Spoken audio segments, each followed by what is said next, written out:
A word to the wise, we are an explicit podcast tackling content with adult themes as well as entering spoiler territory if you aren't caught up with us. This is our penultimate episode on Iron Gold. We are reading through chapter 57. So make sure you're caught up with us there. And we're almost done. Crazy.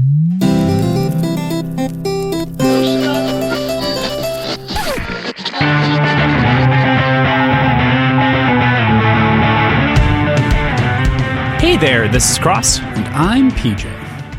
And we are Words and Whiskey, a podcast for veteran and novice readers alike. We tackle fiction novels and love to talk about what we're drinking. You should think of us as your intoxicating weekly book club. You know, I think I need to start treating this empty filler line with some ramblings about what's been going on in my life. I've just kind of been in a little bit of a rut, you know, day in, day out. I work, I eat, I take the puppy outside to play, I sleep. That's about it, you know? But today I've got something truly great to live for. Ragnar Chuck Norris jokes. Ragnar drinks Scorcher Fuel to cure his heartburn. Some kids spell their names by peeing in the snow. Ragnar peed his name in the concrete of New Thebes. Ragnar can slam revolving doors. Ragnar can punch a man in the soul. Ragnar is the reason for Waldo is hiding. What? Ragnar is the reason Waldo is hiding. Outer space exists because it's afraid to be on the same planet as Ragnar. Death once had a near Ragnar experience. That one's too real. I'm ending that. In all seriousness, though, things aren't bad. Things are going well. I'm happy, but I still see a therapist, and you should too if things aren't great, or if they are great and you just want to talk to somebody that's not in your life about personal stuff, because that actually feels really good. Yeah. Anyway, let's go on to what we usually talk about. This has been your mental health PSA from Words and Whiskey. There we go. Today is our 9th episode covering Iron Gold by Pierce Brown, and we are going to tackle chapters 52 through 57. But before we do that, we're going to talk about what we're drinking. What are you having today, PJ? I intentionally kept this from Crossland because it's an abomination, and I didn't want to write it because it's hilarious. I'm calling it the very green, or the very... Nope, never mind. I don't know what I'm calling it. The very mean green machine, I guess. So it is 4 ounces of Naked Juice Green Machine, 2 ounces of moonshine, 1 ounce of orange juice, 1 ounce of Hypnotic, a floater of Chambord. Okay, so before the Chambord, I shook all that. So that was all shaken. Okay. And then tried to do a floater of Chambord. Chambord's heavier than that mixture, so that just sank to the bottom. And then it's a base of Chambord. And then I garnished it with a maraschino cherry. Wow, that sounds atrocious and disgusting. It actually doesn't taste that bad. It mostly just tastes like Naked Juice. I strictly don't believe you.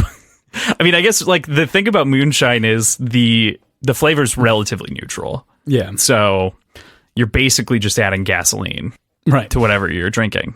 And then orange juice typically goes well with green stuff. Okay, how about as this? Seen by like every smoothie. Get Naked Juice. Get Naked Juice. That makes the most sense. But I mean, it doesn't matter, PJ, if you get naked though, because this is a podcast and that works for the medium. They'll know. And more importantly, you'll know. Thank God I'm not seeing you right now. For the record, all right, I have to tell this story before you do your other thing. So last week, I partook in the Hail Reaper trivia. By the way, first of all, I need to cut you off there. You use the word partook all the time, and I don't think you use it right. What do you mean? I guess it's kind of partaking, but participating, I think, makes more sense there. Partook? It's to join in an activity. It sounds like you're like jumping in on a joint circle or something. Like, I'm partaking. Whatever. Fine. So I partook in the trivia night, and I'm not changing my ways just for you. And I had my camera on for it, and I'm so used to not having the camera on for this show that when people were saying the right answer on the other team, I was nodding my heads and like totally signaling that they were correct. It wasn't. That was just a dead fucking giveaway. It was that was so bad. Eventually, I was able to dissuade myself. As previously mentioned, bad at poker. So this all feeds into this. Give a little rundown. What was that trivia night? I was for the Hill Reaper Patreon. It was inside of there. Hellerpod and I partook against a home team of the Hill Reaper patrons. We basically went through a trivia challenge with obscure numbers and names and characters and all kinds of things. We ended up coming out of the first round ahead by a point, or were we tied? No, we were tied. That tells me you lost at the end. We were down 0-5, and we came back very hard, swinging to get back up to tied. And then in the quotes section, everyone got obliterated. Like almost, there were only 2 that were given correctly, and the other team got both of them. Like a lightning quote round. So say a quote, and then you had to guess the character that said the quote. So what you're telling me is you're bad, and you should feel bad. I lost. There's no question. No, that sounds like a blast. I wish I could have joined, but I haven't read the 5th book yet, which is your fault. But you have like 50 pages left in this book. That too. I'm not bitter about it. I'm not angry. You're angry. What are you chasing up that with? Oh yeah. Forgot I didn't finish my conversation. Overcoming by Company Values Brewing Company. It is a fruited smoothie sour with raspberry, blackberry, and marshmallow. So I've never heard of this brewing company before. Never heard of this beer before. It is delicious. I mean, it's a smoothie. Like it's more than beer, it's a smoothie, which nothing wrong with that. But yeah. It's not as like sickeningly sweet as a lot of the smoothie sours that you'll find are.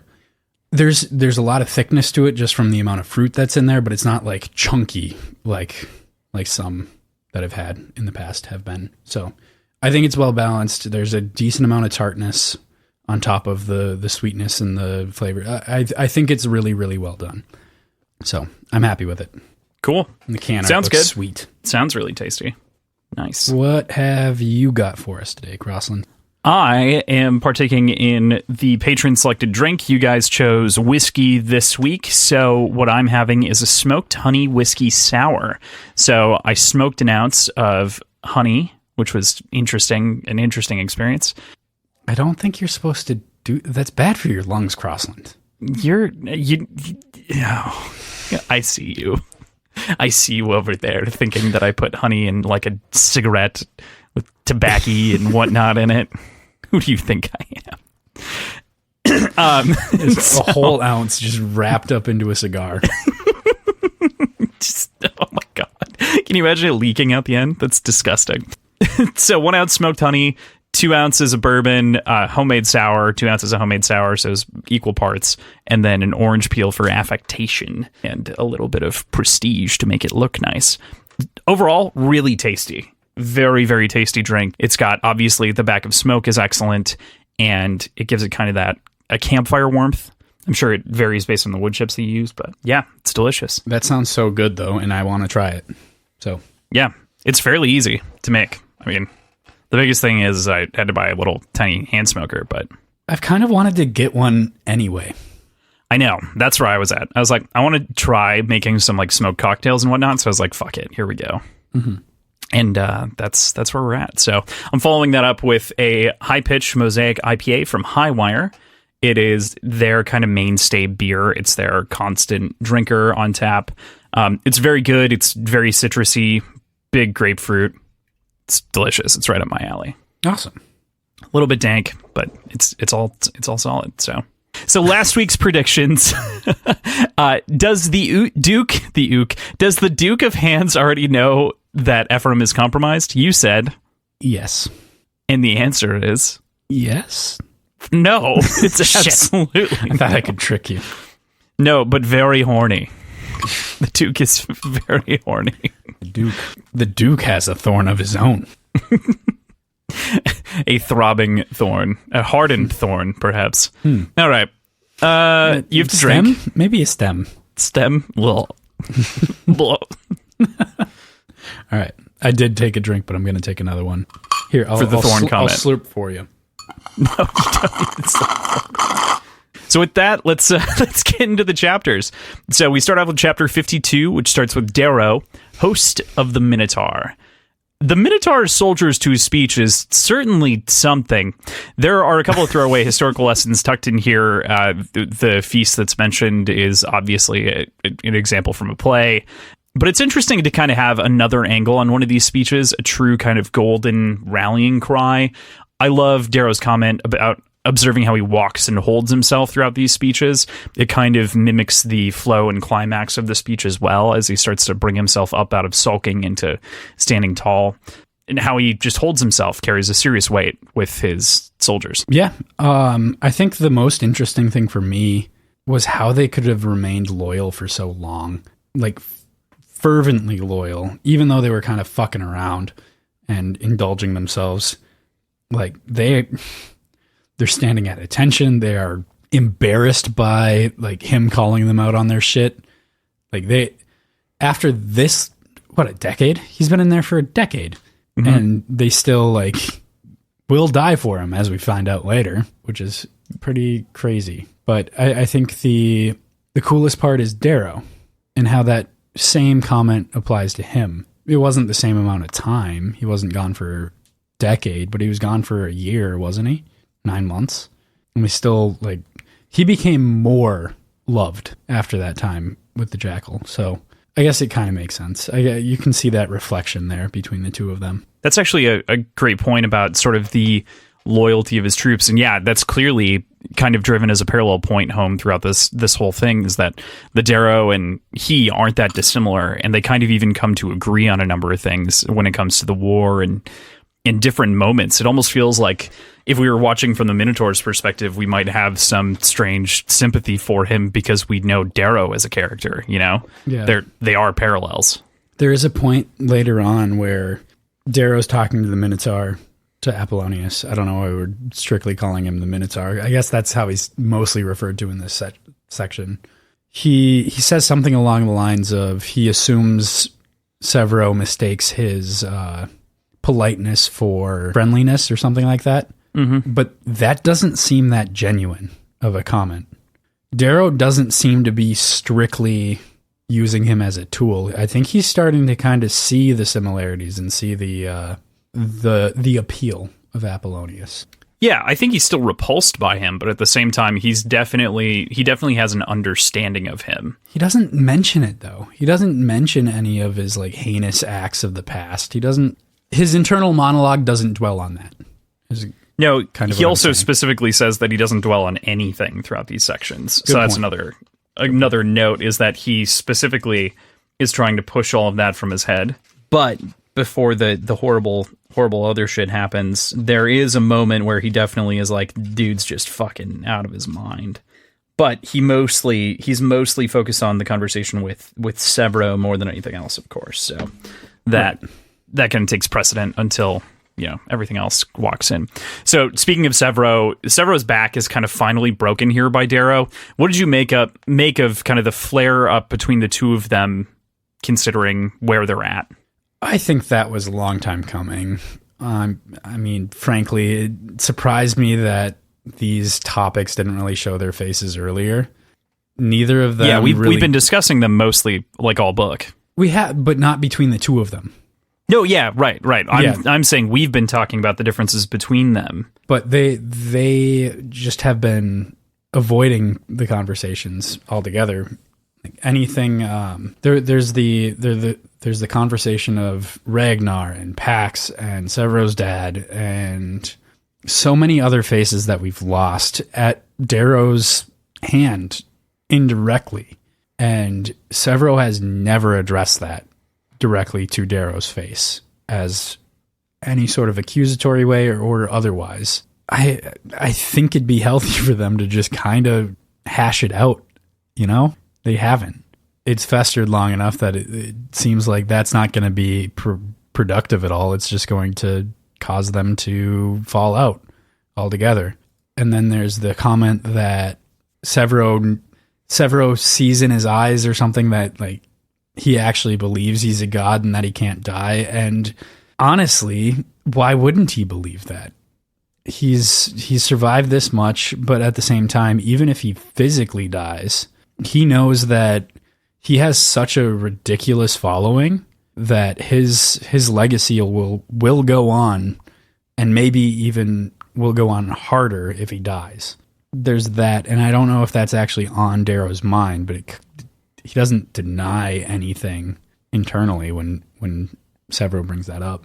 It is really interesting, especially considering how many brushes with death Darrow has in the very near future here, right? Like the entire next chapter is him almost dying constantly. Yeah, like just true. Moments. There are moments where it's a blast from a beam that almost shears him apart, and he's able to jettison him off. There's a shell that explodes. He gets sniped in the chest. There are just all of these different moments that culminate in the near death of Darrow so many times.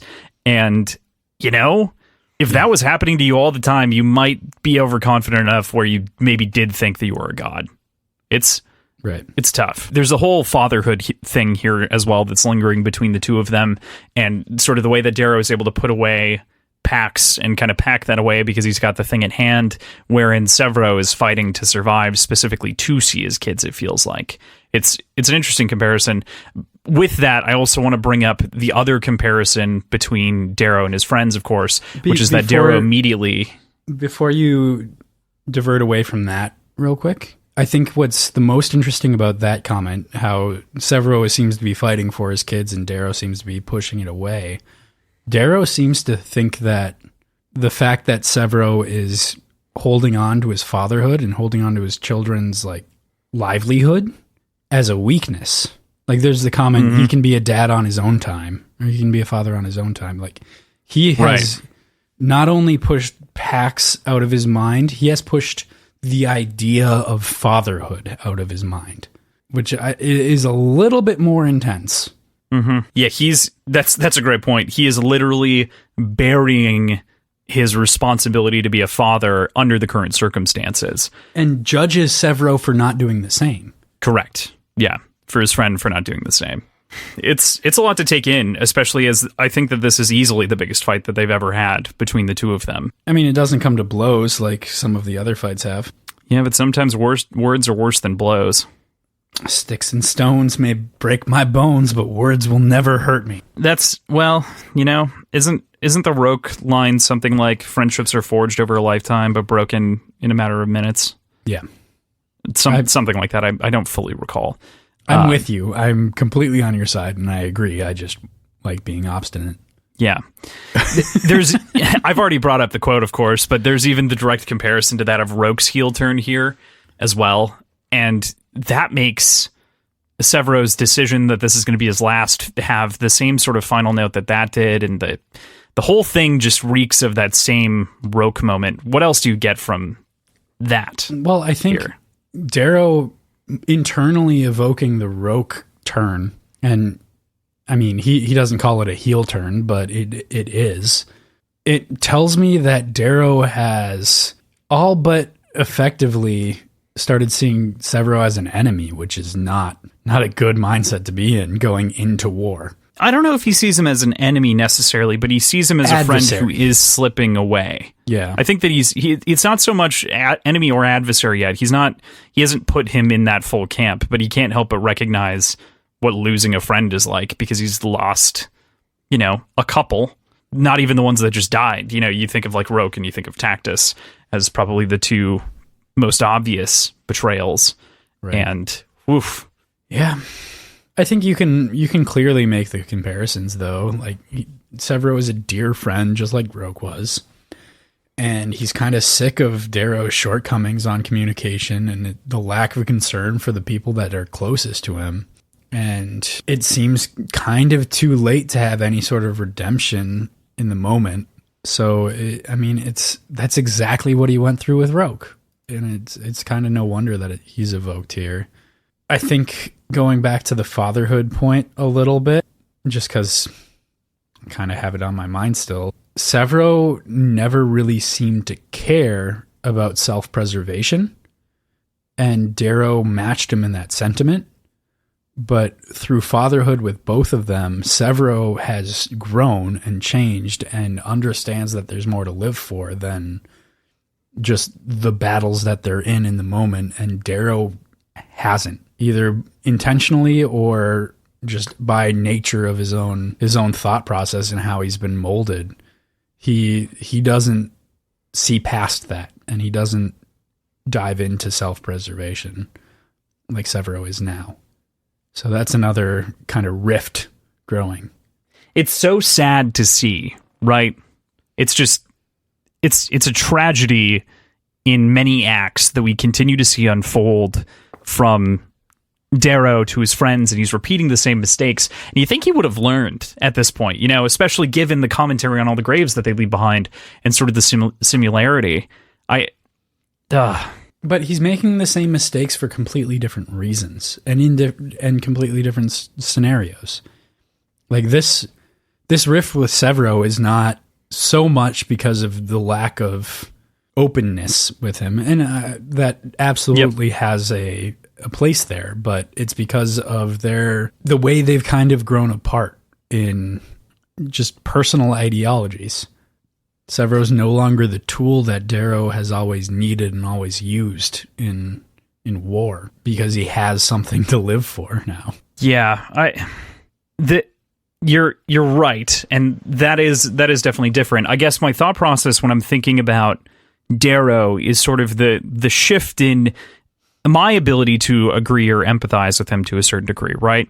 Where I promise I'm trying to get to this point here, but basically the way that Darrow was back in Golden Sun and back in Morningstar was oblivious to what he was doing. Now he's aware and has wisdom into his actions and is also defending his actions. That's what that reads to me when he is also saying that I can't believe that Severo's head isn't in the game right now, is he's defending or reinforcing his mental position. And that it feels like a different Darrow. It feels like one who's not learning and growing. It feels like an adult war machine who thinks he's infallible. Yeah, that's exactly what he is right now. I love this old Roke line that I feel like Severo is also pointing back to some degree. Is what I know is that we're running out of friends, and this is back in Golden Sun in chapter 32. It's so obvious that he is feeling the exact same way, and that's why he calls on everyone else. That's why he calls out Pax and Tactus and and Lorne and Fitchner, his dad. It's Darrow, you idiot. Right. I don't know. Does it feel like Darrow's maybe the villain of this book to you yet? No, because I think he knows what he's doing. Sure. And I think he's doing it intentionally. I think he knows that if he splits his attention, he's not going to have the ability to win. He needs to be all in on this, or he's going to fail and he's going to die, and he's never going to have those moments with his son or wife ever again. And he might not anyway at this point because of all of his actions. But I think that's truly his motivation. It's just the process that he has to go through in order to be in that mindset is all consuming. Yeah, that's definitely true. He has to really embrace that in order to be able to make the decisions that he has to proceed forward.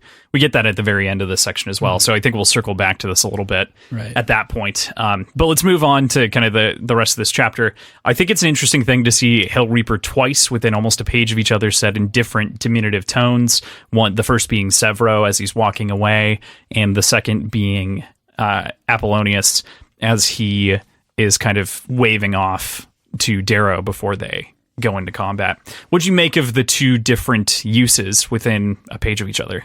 One's obviously ironic, and one's obviously mocking, and both probably hurt. It's a fair point. Which, I mean, are you saying that Apollonius is the ironic one? No, Apollonius is the mocking one. It says explicitly Apollonius mocking in a mocking tone. Hell Reaper, but Severo's is, I guess ironic maybe isn't the exact perfect way to put it, but he's not sincere about it. He's saying it disdainfully almost. Yeah, it's like he's acknowledging the reality of what Darrow's become, what we just literally talked about. He's just acknowledging the fact that, okay, dude, you aren't Darrow, you're the Reaper.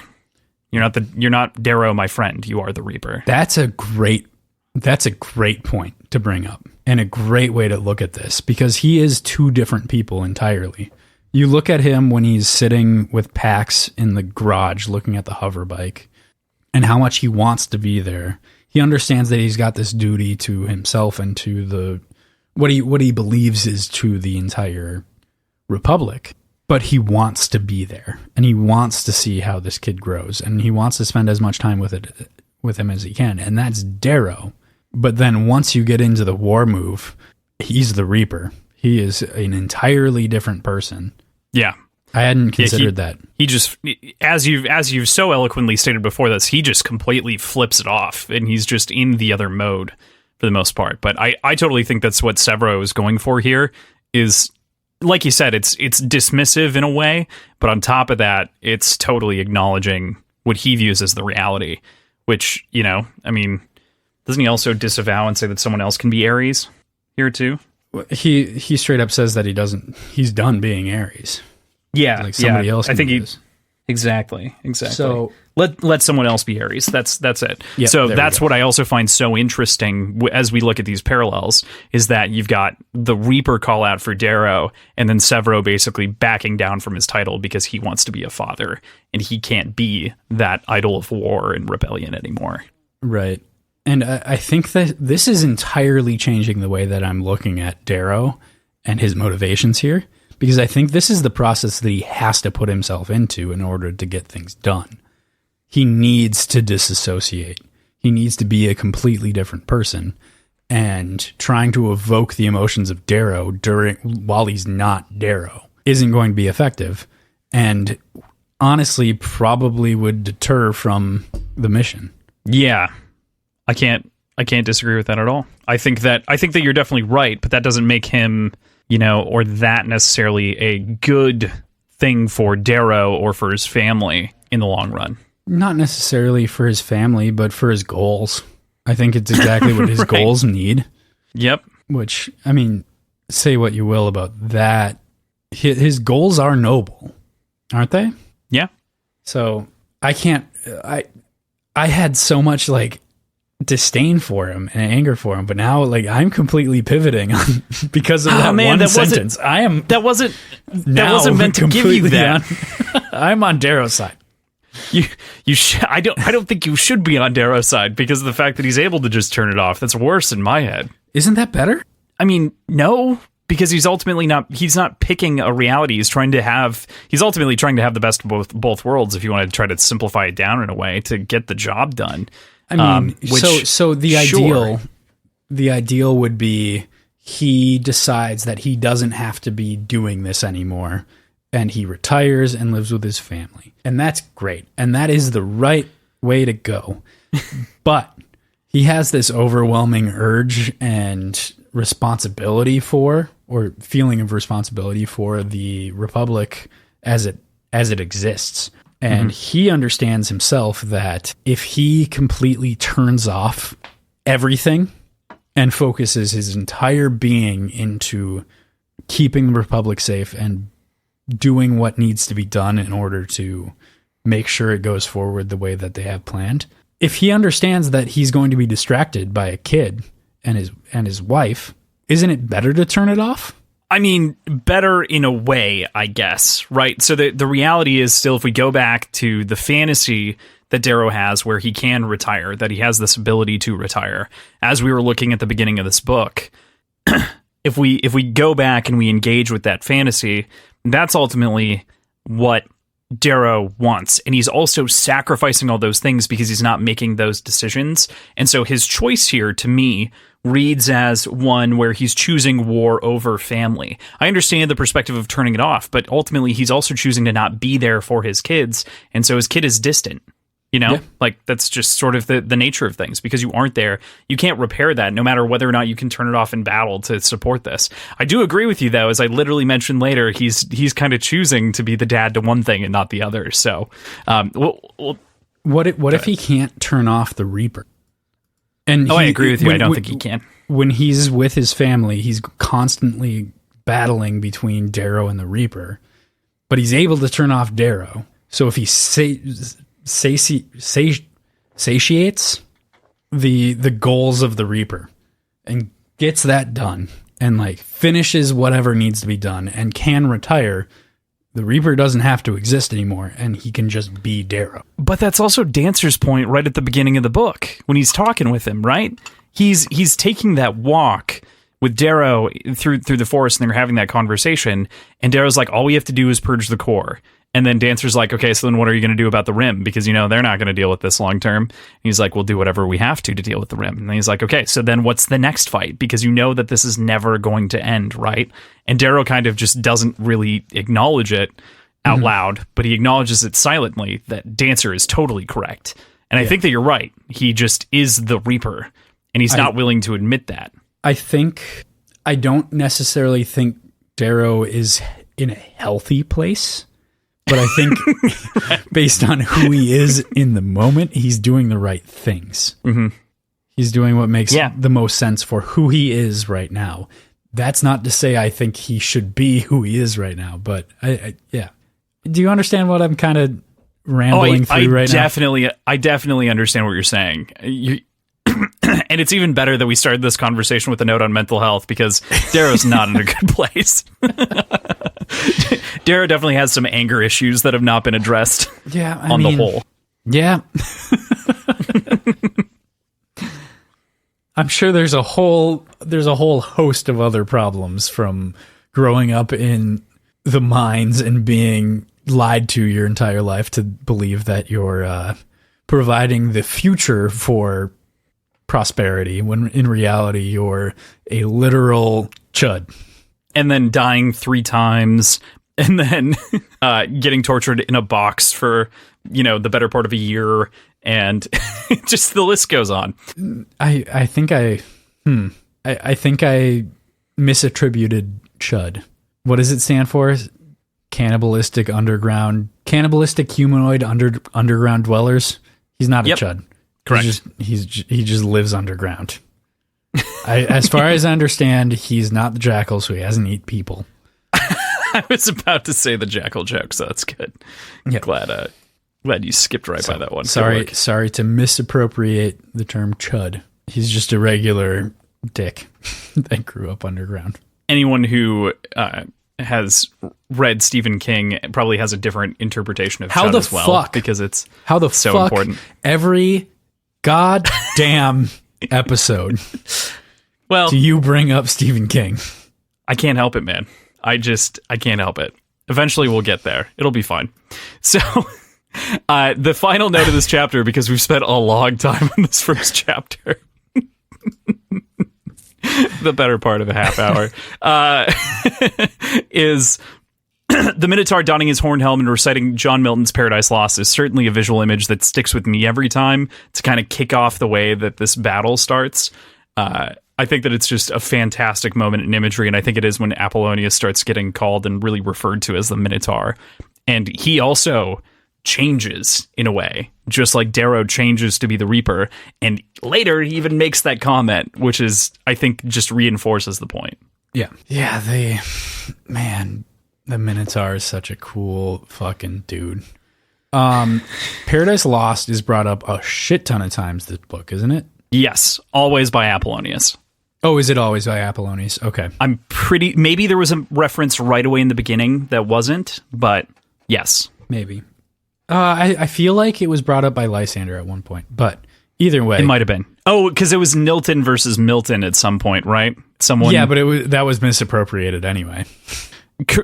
Yes, yeah, that was someone talking to Alexander about Alexander said a quote. Alexander said a quote that wasn't by Milton, and Rona's response was Nilton, right? Yeah, right. That was last episode. I can't remember exactly what it was, but anyway, there's the comment on the Minotaur helmet that he dons, which that's just a bull helmet, right? I mean, yeah, I guess I think of Minotaur as a larger bull and maybe more dramatically curved horns, or like elongated or prolonged, but fair enough. Yeah. Like the point of a Minotaur, it's like the head of a bull and the body of a man. Yeah. Yeah. I mean, so roughly. I know it says like the curved horns are like shooting into the sky, so I'm guessing it's a more elaborate and more exaggerated horn feature. But I was imagining the helmet that Gendry made for himself in Game of Thrones, that like metal black bull helmet that he wears. But for some reason, I feel like it's probably more like a metal mascot helmet. Like just this big, exaggerated. I was going to say, the other thing to remember is that the way that these helmets are is they like roll up and roll down, right? So they kind of have an expansive quality to them. You know, they'll like roll back into a helmet, and so like the features or whatever covers the eye is going to be a little bit more full and be replaced by a visor. But I totally agree with you on the Gendry thing. It's, in my head, definitely looks similar. Mm-hmm. Oh, man, Apollonius, what a dude. What a man. What a dude, man. Okay, with that, we finally move into the second chapter of this week. Chapter 53, Darrow, War God. There's a lot here. We've already discussed kind of a number of things about Darrow, and this will only bring up more that we're going to talk about, I think, over the course of this, because we even get more evidence of it. Love so... This is a quote here, kind of the fantasy that we were just discussing. Love so potent, so whole and true that it hurts, because even when you convince yourself that it will last forever, you know enough of the world to see how things break and fade, but somehow, some way, you believe this love will be the exception, that it alone will last. And the quote is harsh and true in a lot of ways, but it's also, it carries with it a lot of wisdom on sort of the foolhardiness that is the thought that like love can stand forever on its own without commitment or without other components to kind of go with it. Partnership in truth. And yeah, I in this one way, Darrow, well, not only in this way, but Darrow feels very immature here. A little bit, but I'm going to bring up something that I think will dissuade you from that idea. First of all, the quote itself is just strikingly bleak, but so real and so just raw.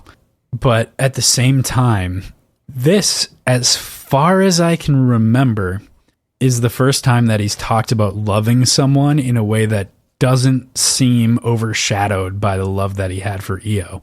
I would say that there's been a couple of times in this book, but I would agree with you in general that this is definitely a lot less juvenile and tainted with sort of the memory of Io.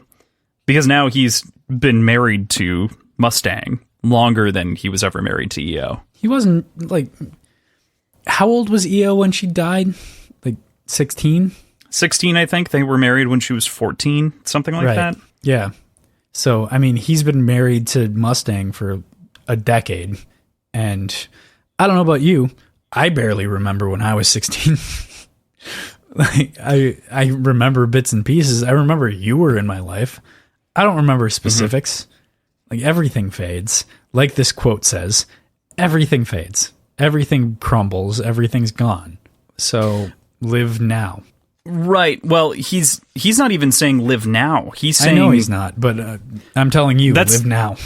That's a fair point and a good way of looking at it. That's a great thing. It's kind of the paragraph that follows that where he starts to talk about Pax and sort of that like ache, because I think that there is something, regardless of the love for a partner or what have you, there's the obvious love that most parents have for their children that does have a sort of weird eternal... I obviously don't understand it because I don't have kids. You don't have a kid. You've got a dog though, which is close, but not the same. That you have like an unending love that, you know, is incomprehensible and unchangeable and all of these different things. And that's kind of what he thinks about with Pax, but he just like doesn't fully acknowledge that. He acknowledges that he fucked up though. That's the one thing about that next paragraph that I like about Darrow, is that he does acknowledge that he spent the time that he should have spent with Pax and with Mustang worlds away. But he doesn't necessarily say that, and I think this gets back into the Reaper versus the Darrow thing. He doesn't necessarily say that it's... He doesn't say what he should have done differently. He just says, I know I spent that time. I spent it away. You can imply the regret, and you can imply the things that he would have done differently, but he doesn't say them and he doesn't think them because we're reading his thoughts effectively. So I think it gets back into the intentional suppression of feelings. Yeah, which Darrow is definitely an unreliable narrator in that way, for sure. As we've learned, especially in Morningstar, is, a moment where that definitely comes to life. I agree with you. I think that it doesn't actually express any implication whatsoever on whether or not he feels like he spent his time wrong, but it does express at the very least that he knows that he spent the time and that he chose the life that he chose. Yeah. So it doesn't mean he's not painting it as positive or negative, but he is at the very least admitting to himself what he did, which is a very stoic thing to do. Right. At the very least being like, meh, regardless of whether I fucked up or not, I did this thing. And so because I did this thing, I have to acknowledge that I did it, and then we can determine it later. Right. So right after that, we immediately cut from there for him going back to like the idea that he's about to sail into a planet basically being launched out of a ship again, obviously suborbital, so he's not going all the way from space. I love that among the Howlers, Ragnar jokes are effectively Chuck Norris jokes here. It's such a nice moment of levity to break up all the seriousness that has been literally our last hour of conversation. Yeah. Not quite an hour, but it's nice that it kind of adds the sense of levity and that he kind of has evolved into a sort of myth among the Howlers. It's fantastic. Yeah. Oh, you wrote myth. I didn't read that shit. I did. I mentioned myth in my little dissertation. Fuck. What was going on. But obviously we started this episode out with us reading Ragnar jokes, which basically what we did was look up a bunch of Chuck Norris jokes and change it to Ragnar, because that's what he did in this book. Like, I'm pretty sure I've heard those Chuck Norris jokes before. I shifted them a little bit to make them, relevant to the world. But... I mean, the ones in the book. Oh, yeah. Yeah, these are definitely real Chuck Norris jokes. Yeah, exactly. But what I'm most curious about is if this is something that they came up with and decided to do on their own, or if they picked it up from people that had never met Ragnar and saw him as a mythical figure and like made these comments and jokes about him. And then the Howlers that knew Ragnar adopted it from there. Like, I'm curious what way it went. That's really interesting. I think that that's a really good question to ask, because I think that it does pose that larger question, because we do know that Ragnar is known as this myth, as the shield of Tinos. And so I'm sure that this shit kind of floated around, and then they're joking about it. They weren't the ones themselves that created the jokes, but they kind of live on through the jokes that people have spread about him. I think I like that as an interpretation. Yeah, it'd be cool to see, cool to dig into that. But we never will, I'm assuming. Yeah, that's one of those things. Either way, it's beautiful. Doesn't really matter. And not that Darrow always has to be the spoil sport here, but he is, once again, the spoil sport and kind of tears us out of these like fun moments, these funny moments, and is like, we have to get the two last grimaces, and they just shout the names, they recite the names, and it kind of feels strange in that way. I mean, it is refocusing the mission, but the Howlers, I don't know. It's refocusing, but it's also a tradition of theirs. They've always tradition done that. Of the Golds. Right, but that's where this all started, This all started with the Golds, and the Howlers were all Golds before this book, basically. So they knew that they had... It wasn't like Darrow could just wait it out and say, like, all right, now we're done joking around, let's get going. They're on a timetable because they're physically moving through in a spaceship to where they need to go. So, like, it's time to go. We've got to, like, go through our little tradition of saying who we're going to go fuck up and get after it.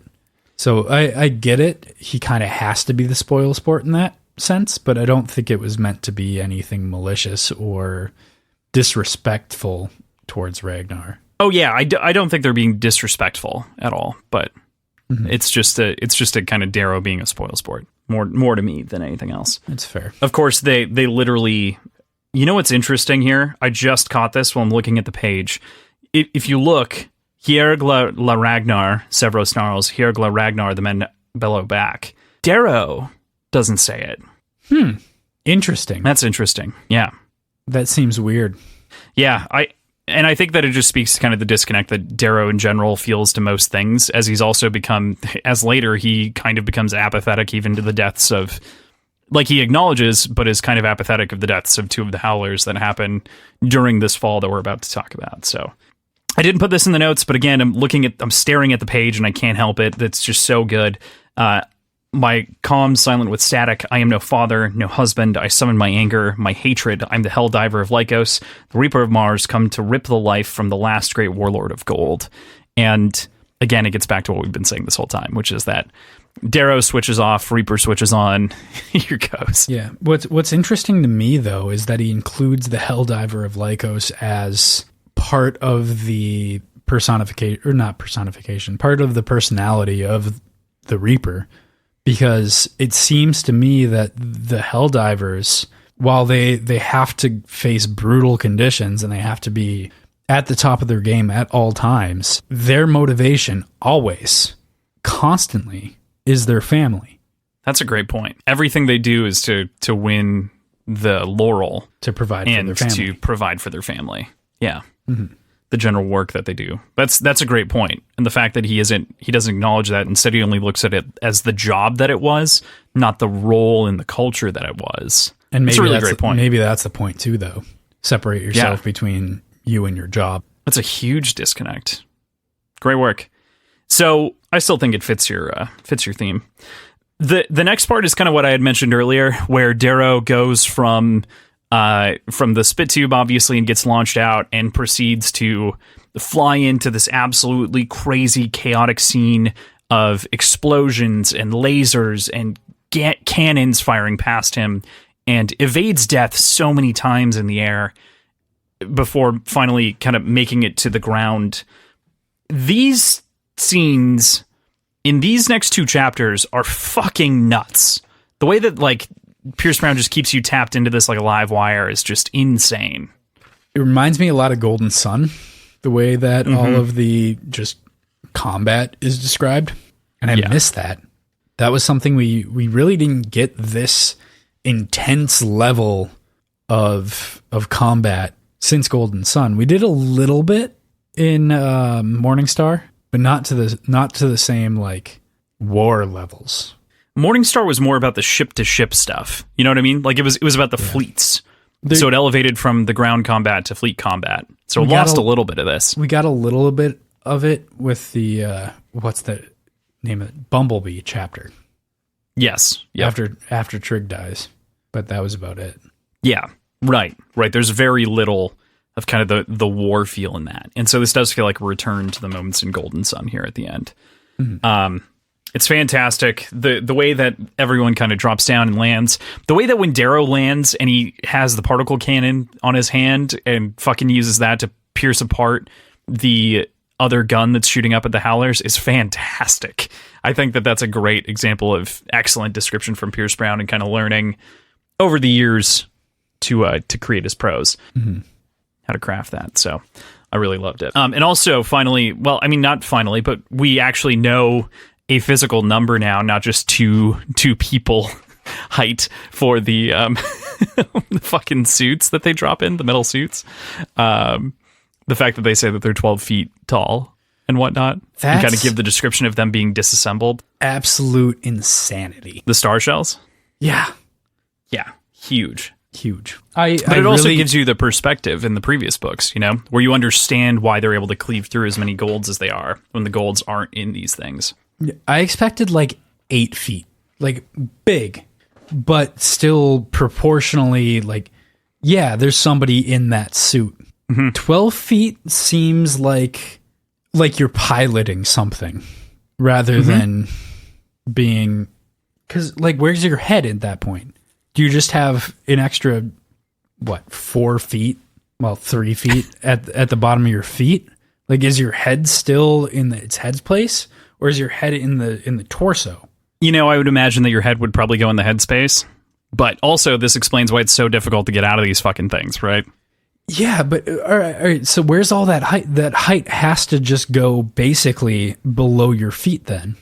Like, the proportions don't seem to make sense at 12 feet with a 7-foot person. Well, if you've got, I mean, mostly I would agree with you in what you said originally, where it's like most of that's going to be in your feet, because that's going to be where a lot of the boosters and rockets and grab boots and things like that are going to be. That's fair. So, but and then on top of that, Well, call it 2.5. Call it 2 feet. 2 feet is a huge amount of shit to be below your feet. And then you have a foot above the top of your head.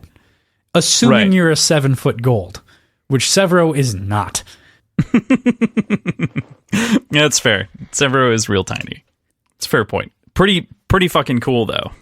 Yeah, I just want to see... I want to see Pierce sketch that out for me. See what he's really, like, imagining.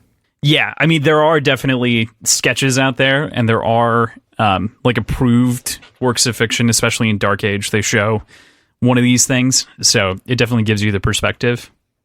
In the special edition Dark Age that I have, you can win by submitting on our Patreon or entering via a podcast review on Apple Podcasts. Check it out on Instagram. Anyway, with that out of the way. Instagram.com/wordwhiskeypod. Words. And patreon.com/words and whiskey. There's the plugs. Boom. All right. There's the plug. They're really fucking cool. Is what I'll say for sure.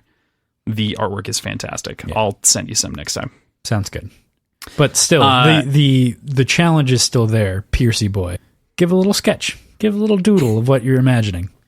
We'd love a little doodle. Actually, he shared a little doodle on Instagram the other day and made a comment because it was so bad. He was like, I would be a horror book writer for children if I was also the artist, because it was terrifying. It was super weird, gangly. Ugh. Mm-hmm. So, man, so we move on from this, of course, to a section that's really struck me out, or struck me hard this time. The way that Darrow cuts down the low colors in the shuttle without mercy or relent is just absolutely frightening. He truly is the Reaper here. He is rage made manifest. He says, I pull the trigger and make meat of men. And that line has always stood out to me as like a prime example of the way that Darrow changes from trilogy to trilogy. I know, obviously, we're in Darrow's head and we know what's going on with him to an extent. But if we weren't, I would totally believe it if you told me that he was dipping into Ephraim's Zoladone stash, like, throughout this whole thing. And even before that, like, as the Reaper, it seems like he is explicitly suppressing empathy and feeling. It'd be interesting to see if he's ever tried Zoladone or if he's on it and just hasn't mentioned it. That's a fair point. Or what he would be like if he was on it on top of what he's already like. How fucking cold could he get? Yeah, that's interesting as well. The idea that he might somehow become colder. That's terrifying. Yeah. Hi, yes, my name is Darrow, and I am somehow worse. Or if it just wouldn't affect him in that mindset. Yeah. Like, if he's already entirely apathetic, does that change anything? That's interesting. I don't know how it would affect him, you know? Yeah. I think that's where I'm struggling here. With you, of course, you're speculating on what it is, and I don't feel like I have a solid enough answer to really kind of weigh in. I would generally agree with you. Or if Zoladone is just the sweat of the Reaper distilled into pill form. Oh my god. That's hilarious and possible. No, it's not. What? Well, no, I mean it would be it feels possible. I should say. It's not possible to take the sweat and distill it into pill form, but it feels like that's a marketing phrase, you know, in a very Outer Worlds way, where it's like the sweat of the Reaper distilled, the cold sweat of the Reaper distilled into pill form, so you don't have to feel your feelings. Like, it's a marketing pitch. Okay, there we go. Yeah. That's what I was thinking. I was like, yes, that works, and then shortcutted without explaining what I meant. For sure. Oh, man. And just the way that even, like, the blue pilot throws his hands up before he shoots him and melts him and turns them into fragments of bones, like, chattering on the ground or whatever. Just, ugh. Dude, fuck Darrow. Ugh. Old Darrow would have, like, shot out the engines. You know what I mean? But, like, old Darrow would have, like, shot out the engines and let it crash, and, like, some are going to die, but some will live. Current Darrow is like, fuck this, and just guns them all down. Yeah. No time to waste. Exactly. Burned one too many times. A la Lorne. I think, for the record, I think that this Darrow would kill Tactus in the same way that Lorne did. He wouldn't have let Tactus get to the position that he was in. Yeah. He would have died a long time ago. Without a doubt. So the final moment of the chapter to talk about here is Severo launching that fucking mini nuke. It's so fantastic. We go from seeing Darrow almost die from a sniper round to Severo grabbing the mini nuke, launching it, and you can just feel his palpable frustration as he doesn't say anything smart or witty as he nukes the position so that they can break into the base, and wherever, the sniper is, he's definitely dead or having a really bad time. But that kind of silent subtext from our favorite prankster is totally missing here.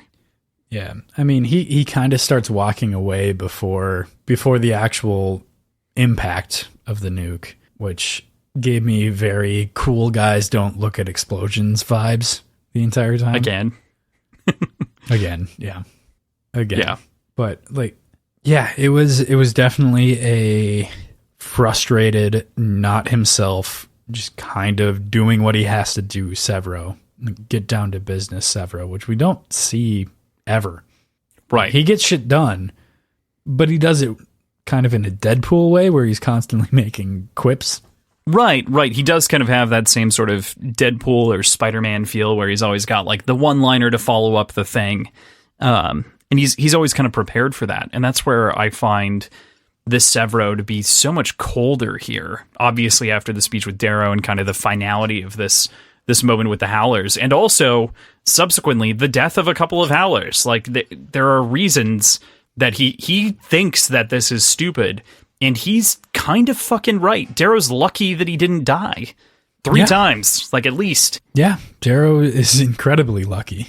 This was a suicide mission and should have been the end of the Howlers, by all accounts.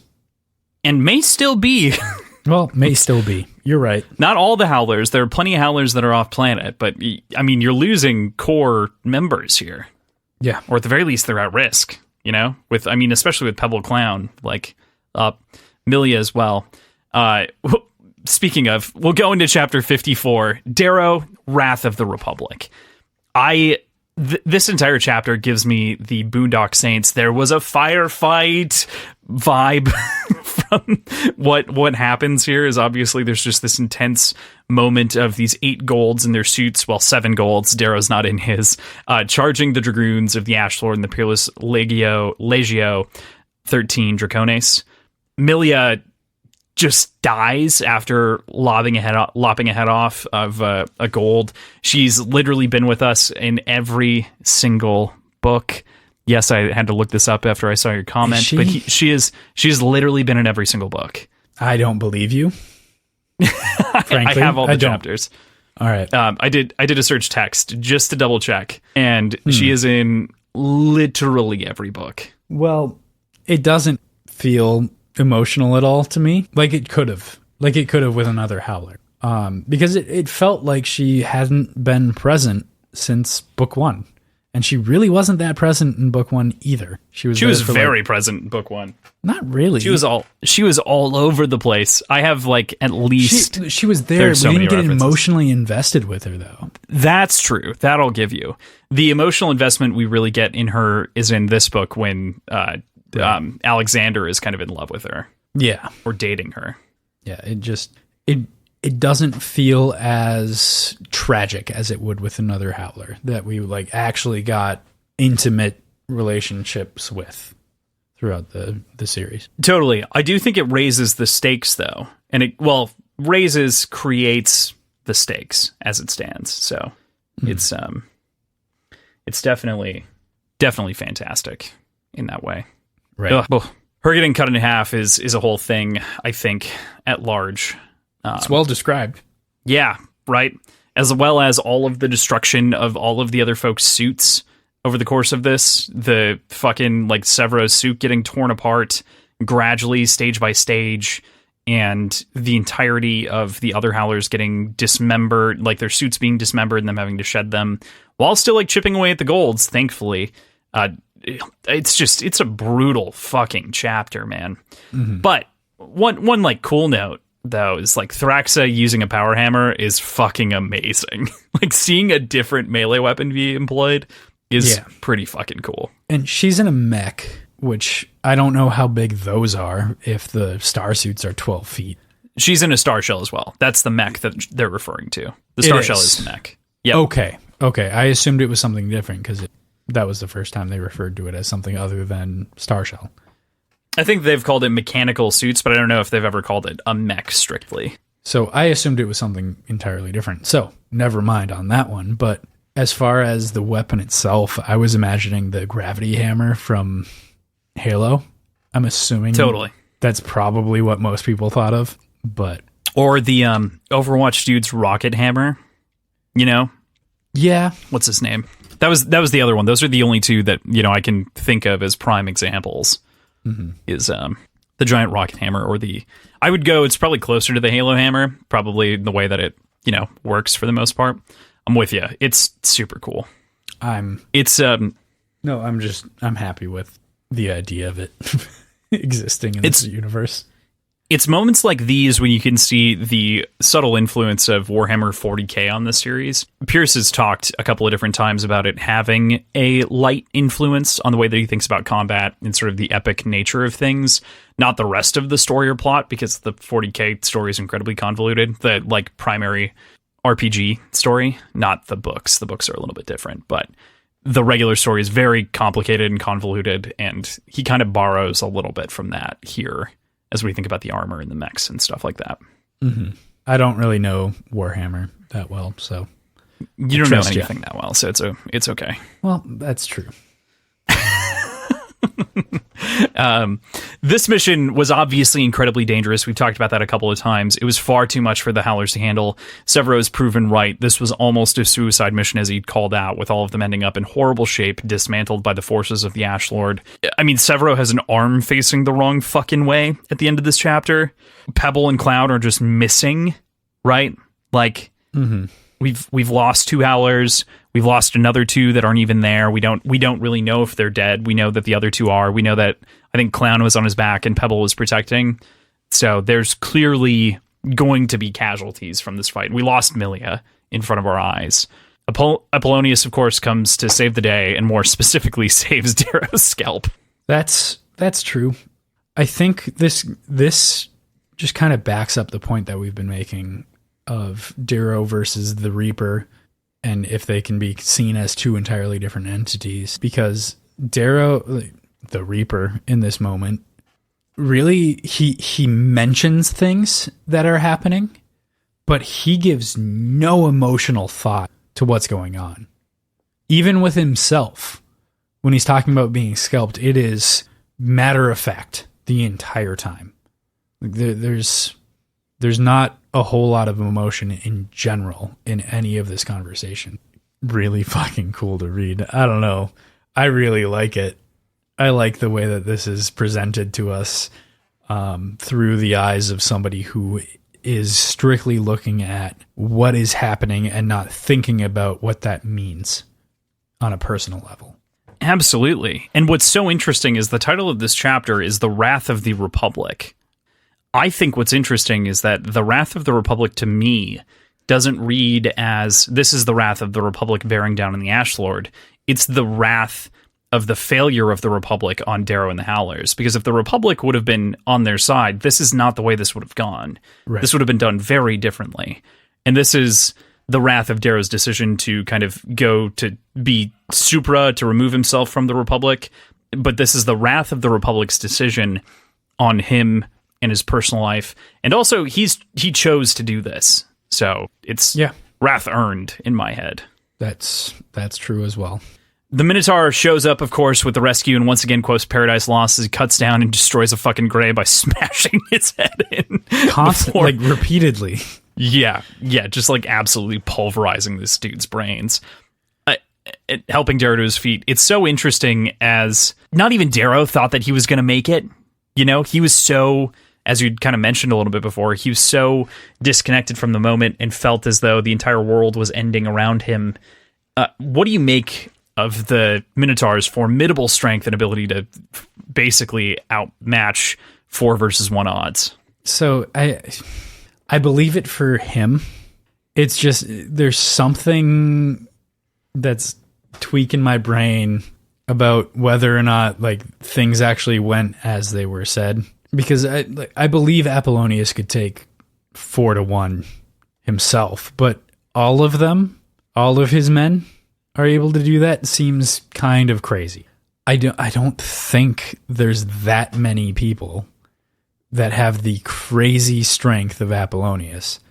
So there's just something in my brain telling me not to trust what he's saying happened, because we didn't see it explicitly. So I don't know. There's some bubbling of conspiracy theorists coming up through me seeing Apollonius in this scene. That's fair. This is the only time that we've seen Apollonius in battle, really. We've seen him in individual conflicts and fights, of course, and the way that he kind of dismantles people on his own.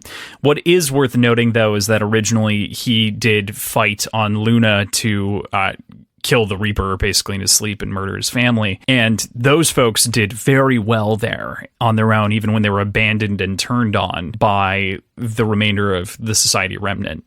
So I'm with you, and I understand where the conspiracy brain is coming in, but also I think that as we've talked about the parallels between Darrow and Apollonius, the Minotaur, and the Reaper and the Minotaur, even more specifically, I don't see why the forces themselves also wouldn't kind of mirror each other in their own way.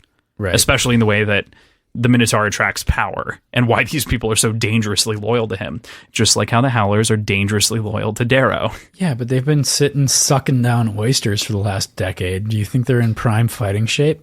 Well, again, I would say that the 971 or whatever the number is, I think it's 971. This is going to be great when this gets brought up in fucking trivia at some point. But the 971 of them out of the 250,000 that are originally there are probably decent. I would say at least half is in really good fighting shape, right? Maybe. They made it sound like no, that wasn't the case. They were all they all had long, shaggy hair.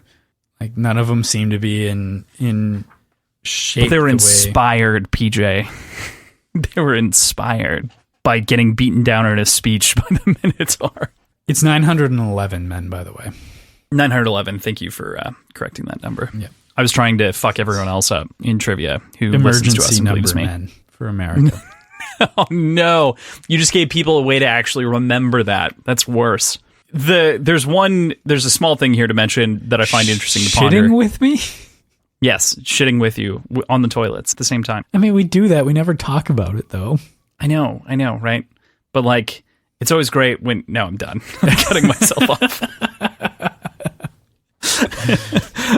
I was going to say something really crude and crass, and I was like, nah, we'll have to cut that.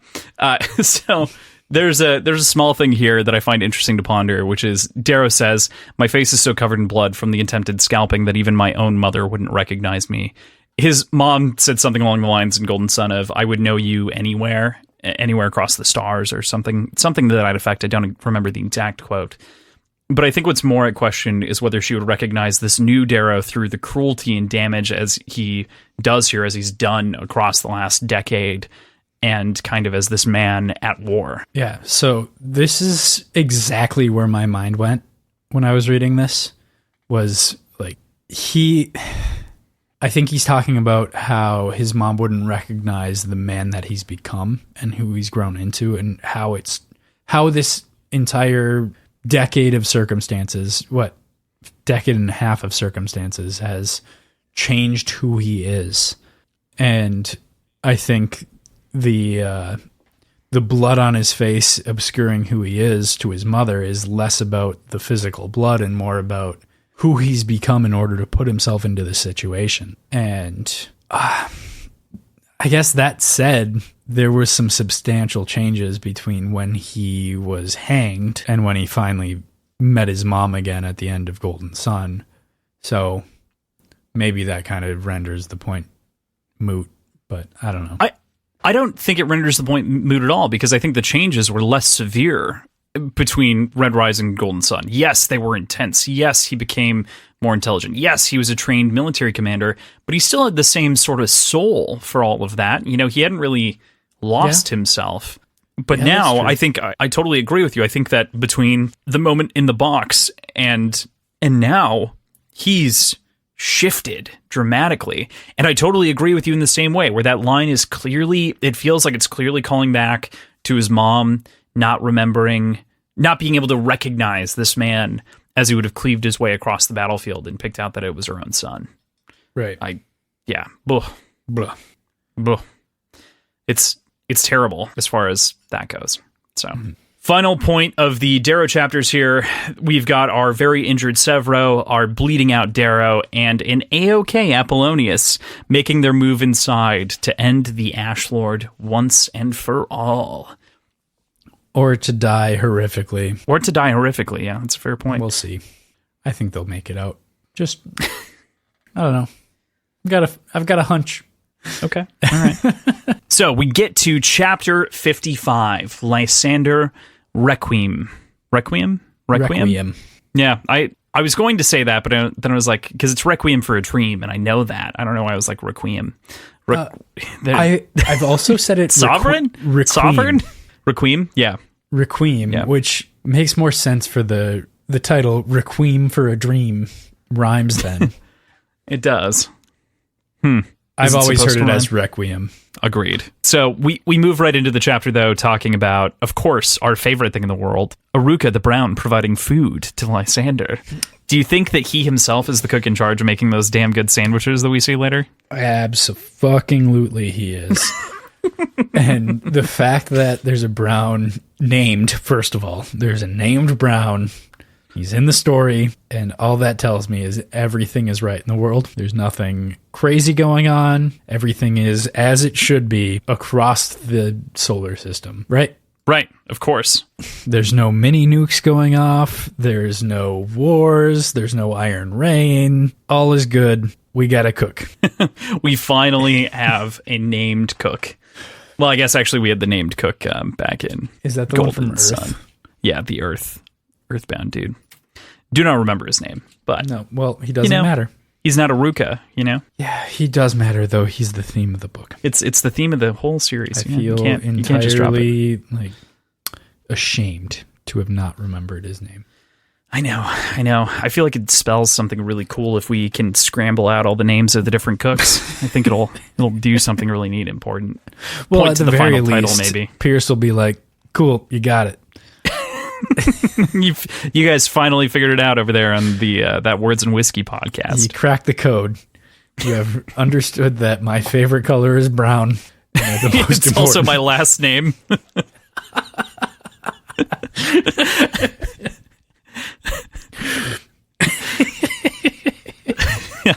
I don't feel like you connected that until I said it out loud. I didn't.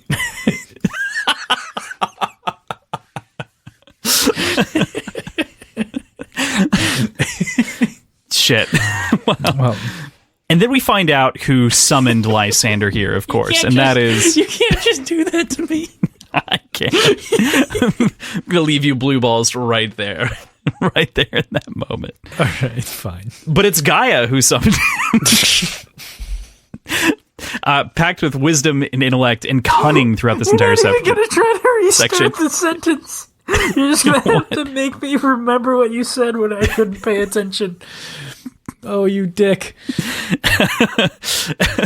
Gaia is like this kooky old witch who's totally on your side. It's kind of strange, you know? She seems to be like she's on your side. I don't know if it's true. I don't trust her. I don't trust anyone, though, so like maybe that's just a problem with me. I think it is. I think that's what we're finding out. Do you think I should be trusting all these people blindly? Well, I'm not saying blindly, but you know, if you think about it, if we think about this whole thing, well, we'll get there in a second, I guess. Do you have any other thoughts about Gaia off the bat? She's a very interesting character, and she is very articulate despite her previous facade. She's very articulate. She makes really compelling points, and I mean, is just so interesting. And all I want to do is learn more about her. You know, do you think she's long for the world, though? Of course not. Yeah. But at that point, like, that said, who is? True. That's a fair point. It's a fair point. This entire section is very, very interesting, I think. I think that it points to a lot of things with Lysander. It's kind of an unexpected climax, in a way, for Lysander, where we've kind of had like two climaxes in a row for him. One with Cassius, and then the second one now with kind of Dido and the whole plan that as it unfolds. And Gaia and whatnot. So if you've got two climaxes, you've got two high points, and there's no low point in the middle. It's just a plateau. You're going to sleep. Well, you're going to sleep right afterwards. You're falling asleep immediately if you have two climaxes in a row like that. There's no way you're awake. Sure. This is a bad sex joke. That was clearly not as funny as I thought it was in my head. All right. So, fuck. All right. Moving on. My point. You're right, though. It is kind of a plateau, but they have their climaxes for different reasons, right? Like a climax is generally an accumulation of a plot point, so to speak. And so the plot that really accumulated last week was Cassius and Lysander's identities. This week, it is the danger that really puts Lysander in immediately, and what is he going to do to address that danger? Previously, we were kind of living in Cassius's climax, I would say. I mean, always, right? As mentioned by Gaia, Cassius was a little bit of a knob, sleeping around everywhere, known heartthrob. Absolutely. And flirt, which is funny, because we don't see him be flirtatious that often. He was at the very beginning of Red Rising, and he kind of is in the way that he talks to Darrow and everyone else, but, we don't actually see him flirt with women that often, which is funny. No, we really don't. He has the reputation, but he doesn't back it up. He says that he's a grower, I mean, he claims that. Right, he says. He says. But I find the entire character obviously really insightful. I find one line in particular, I mean, there's so much here where she is incredibly clever, and Lysander even admits kind of the wit is very interesting between the two of them and likes kind of the ripostes of the conversation as they continue. But I find one thing really insightful when she says, "I rather think it the habit of a boy's mind to believe the man could exist without the woman." And obviously she's speaking about Darrow here, but there are so many examples of this throughout history, literature, and a number of things. You can obviously pick out pairs of people over time that have supported each other in incredible ways as through their lives. The one that immediately comes to my mind, of course, it's no surprise, is Tabitha and Stephen King. And that's first and foremost, as she literally pulled out the manuscript for Carrie out of the trash and helped him fix it up so that he could publish it. It's what led to his long-term success. It was the first published book that he ever had. It sold, the paperback rights sold for almost $500,000. It was incredibly important to their life and livelihood. So I just think about that as an example of this quote existing in the real world. Crossland, before I called you out earlier this episode on always bringing up Stephen King, did you or did you not already plan on bringing up Stephen King? At that moment, I did. No, later on, this moment was planned. This moment was written. I prescribed this moment. How the fuck? Why? Why do you always bring up this hack of an author? Hack! Oh my god! I'm going to throttle you, as are our patrons. As the Slash Books is constantly filled with Stephen King commentary. Yep, it is. Yeah. Seriously, though, you always bring him up. Well, I know. I didn't realize you were going to talk about him later this episode when I called you out for bringing him up earlier. I can't even remember what the question was. It was about the famous pair of women and like the women supporting men quote here that Gaia has. I mean, clearly, like, this is a woman speaking, so like she's wrong. I'm putting you to the grave. Sending you to the grave for that one. As are 50% of our listeners. I think 100% of our listeners should disagree with that comment. Well, that's a fair point. That was not a comment that I stand behind, but I think it was funny. God, I am off the rails myself right now, a little bit, but yeah, I think she has a very good point there that even if you take away the gender roles of it, there are always people that are influencing actions and influencing somebody's life. And if somebody rises to stardom or to herodom, I don't know. Heroism? I don't know. If anyone rises, they're not doing it on their own. There are always people that are supporting them. Supported them, showed them where to go, molded them, however it might be. I would argue nobody is born and raised and grows in a vacuum. There are always external influences that make you who you are. So that's kind of an extrapolation on what she's saying, but much less elegant. So I'd pick her commentary over mine. All right. Well, does that make all that sense means at all? is that you're... Yes, it does. It just means that you're worthless and that we should move on. Well, we know that. Everyone knows that. No. I agree with you. I think that it's a great point, though, when you're saying it's not obviously just... it's not just a wife. I just think that it's interesting, of course, that she points out that it's specifically the habit of a boy's mind to believe that men could exist without the woman. It's obviously a comment on sort of the gender stereotype there as well. But obviously there are other forms of support that exist outside of just the immediate relationships and the way that people approach that point of heroicism or success. So right. As we consider it, just like the idea that's picked apart there. So if you are wise and lucky and live long as me, you will learn this pain is just a drop in the sea. She's obviously referring to the kind of commentary around all of the different deaths that have happened. Lysander losing Cassius and Gaia losing 3 of her grandchildren. It's such a fantastic and a beautiful line. Yeah, for sure. And it's also a line that makes me really want to dig deep into who she is as a character. Right around here, they talk about how Gaia knew Octavia as young women, right? That's in this passage? Yep. When they were talking about kind of how she was a Gaja and like talking about dances and... Yeah. I want to see that. I want to see that interaction. But just in general, I want to see what makes her tick. I want to see how she grew up. I want more of this character entirely. And I don't know if we'll get it. Yeah, that's fair. We do just kind of get this flash in the pan. I'm doubting we get it, is more what I'm saying. Yeah, I hope we do, sense. but I doubt it.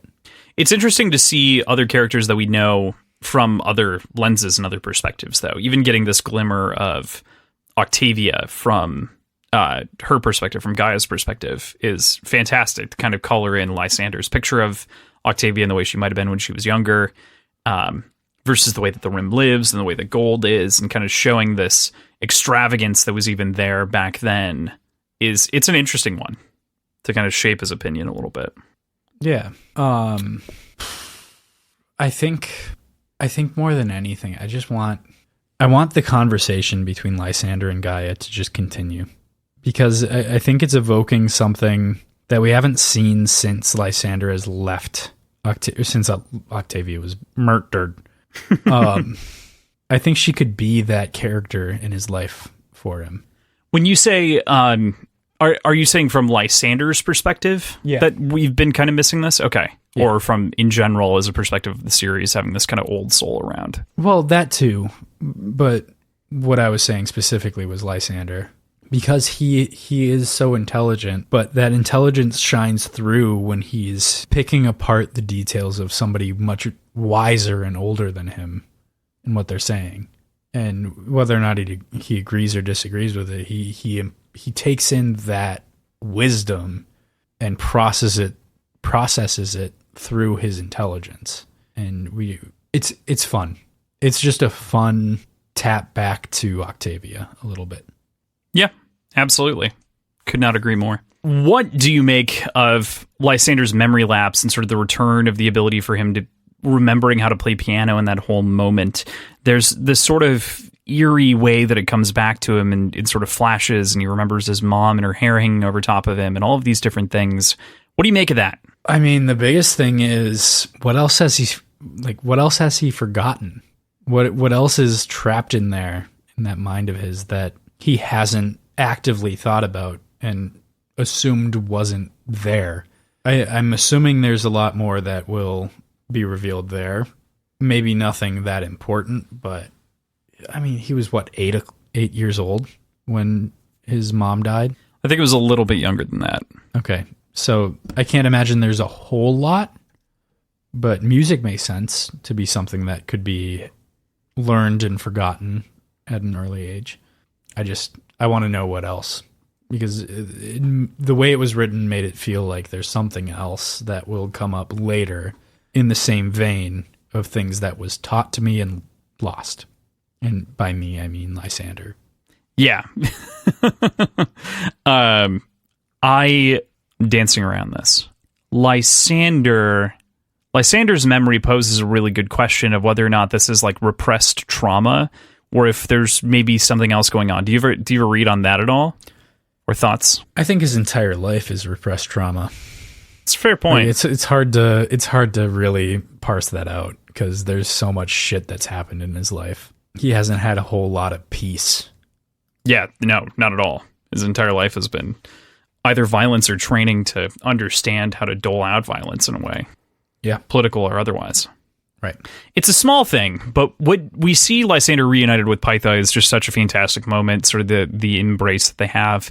But when he eats the sandwiches, despite feeling starving before, he instead just like nibbles at one and is instead paying very close attention to the conversation. That sort of self-control runs rampant throughout his character, and I find it interesting in the way that Pierce chooses to portray this, even though he's really hungry and has had, food rationed out to him in such a strict way. And then on top of that, wasn't fed well while he was in the cell. It's interesting. Also using food as that vehicle, even to convey that. Yeah. So obviously we have the dinner with dragons earlier on, where they get their meal presented to them and then they just wait and then they eat.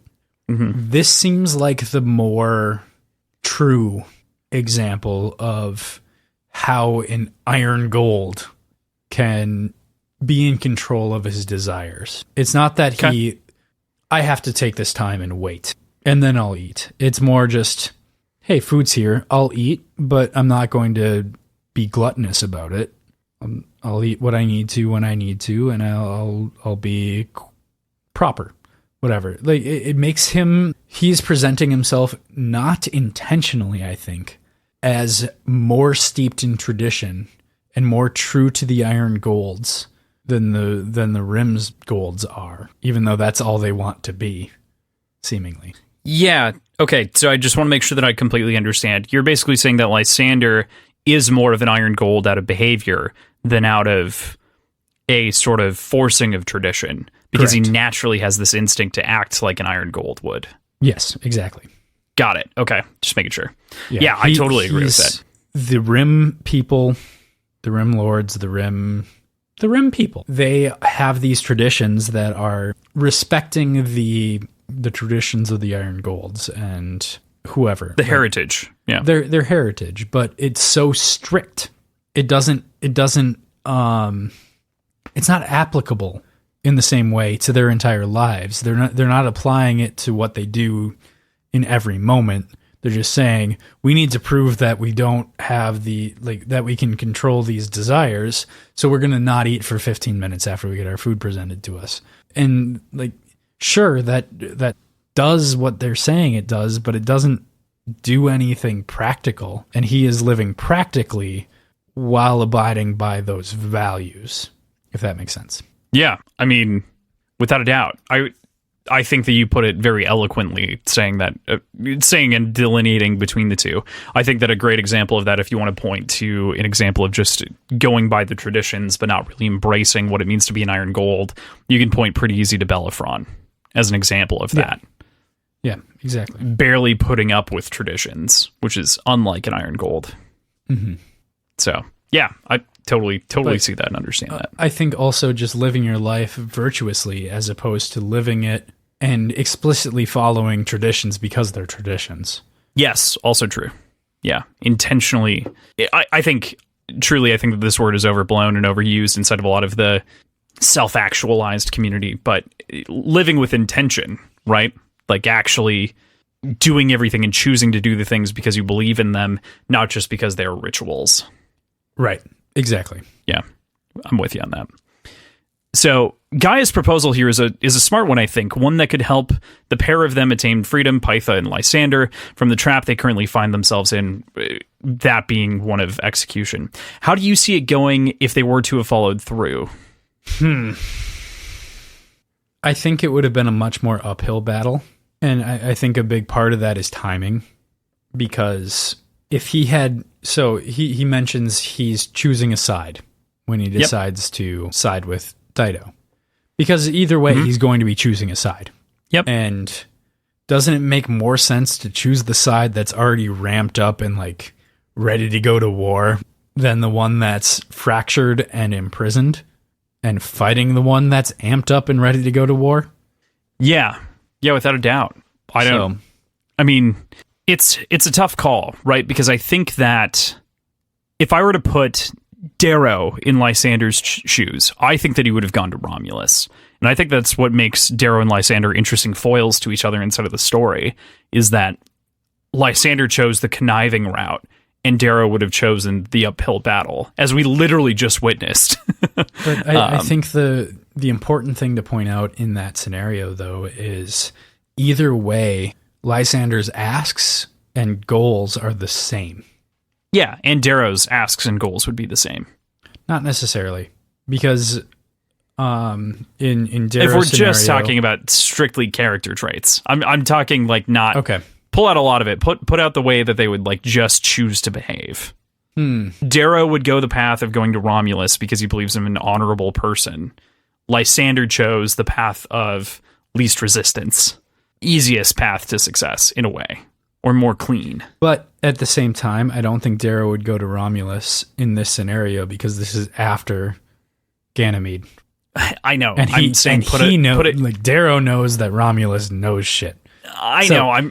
Remove that from mind, okay, right? Okay. So what I'm saying is if you put in the musculature and the moral compass and all of the thought processes that Darrow would make without actually putting in the Darrow-ish moments, this is the choice that Darrow would make, is the one where he fights the uphill battle because he believes that it's right.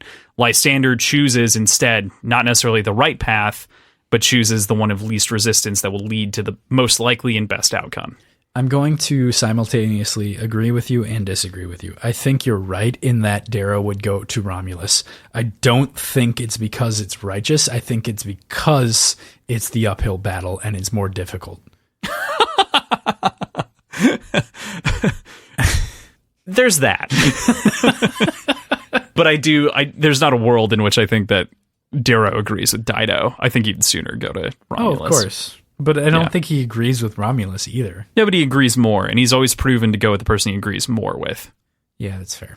Like, even he doesn't like Augustus, but he likes Augustus more than he likes Octavia. Yeah, but it wasn't... I don't know if that's true. I don't think it was that...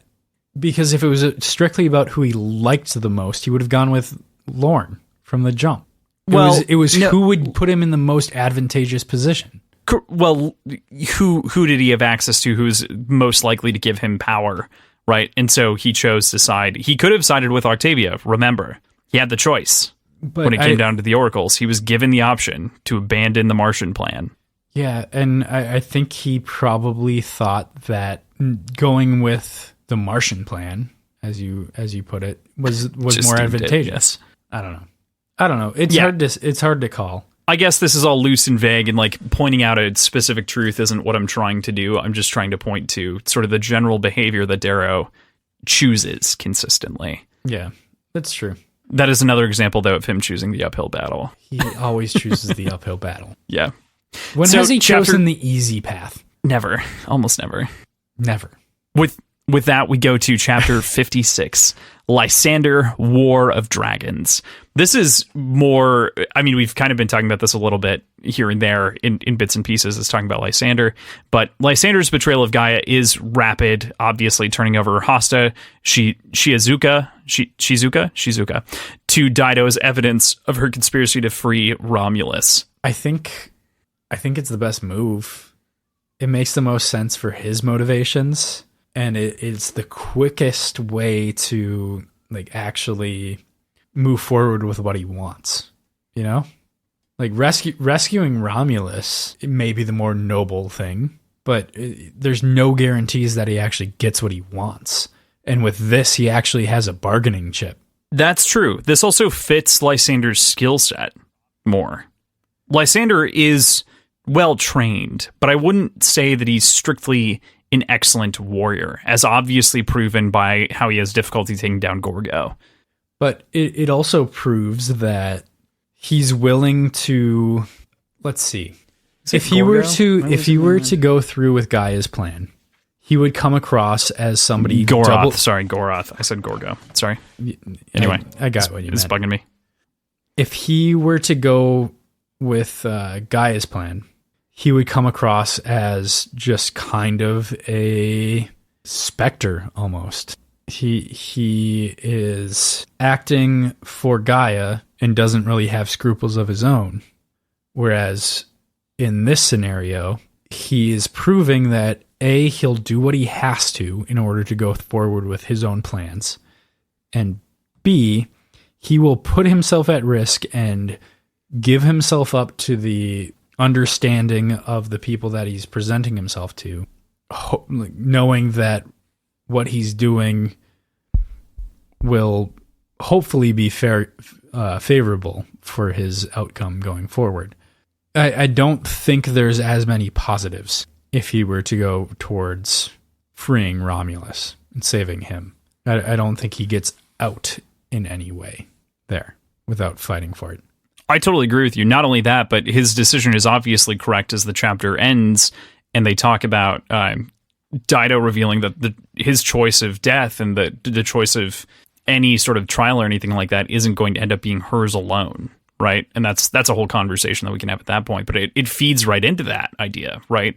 Even if he would have gone the route of rescuing Romulus, he still made the correct choice by going back to her, because either way, this was going to be a thing, and he basically would have proven in bad faith against the Rim that is ultimately going to win the trial because the war is happening regardless. So it would have basically been putting him on the side of I'm anti-war, and would have fucked himself over, I think, even worse. He would have. Yeah, certainly. Yeah. I mean, Dido and Lysander's handling over Gaia is really about buying time and saving face. We obviously have discussed this. You think that he made the right call? Yeah. Yeah, he did. Yeah. I mean, especially with hindsight, but in the moment, I still thought he was making the right choice. I don't think he's enough of a warrior to support Romulus in the way that Darrow, for instance, would, or the capabilities of Darrow or Cassius would be able to, where it would make sense to kind of pose that fight against Dido. Romulus has also proven to him, like, he has explicitly said to Lysander that even though Lysander was not guilty of anything, the only thing that could really happen in order for Romulus to continue on was to execute both of them, Lysander and Cassius. Yeah, like that's a fair point. He's proven himself to be not willing to see like the reasoning behind actions. Well, I think that that I don't necessarily agree with that.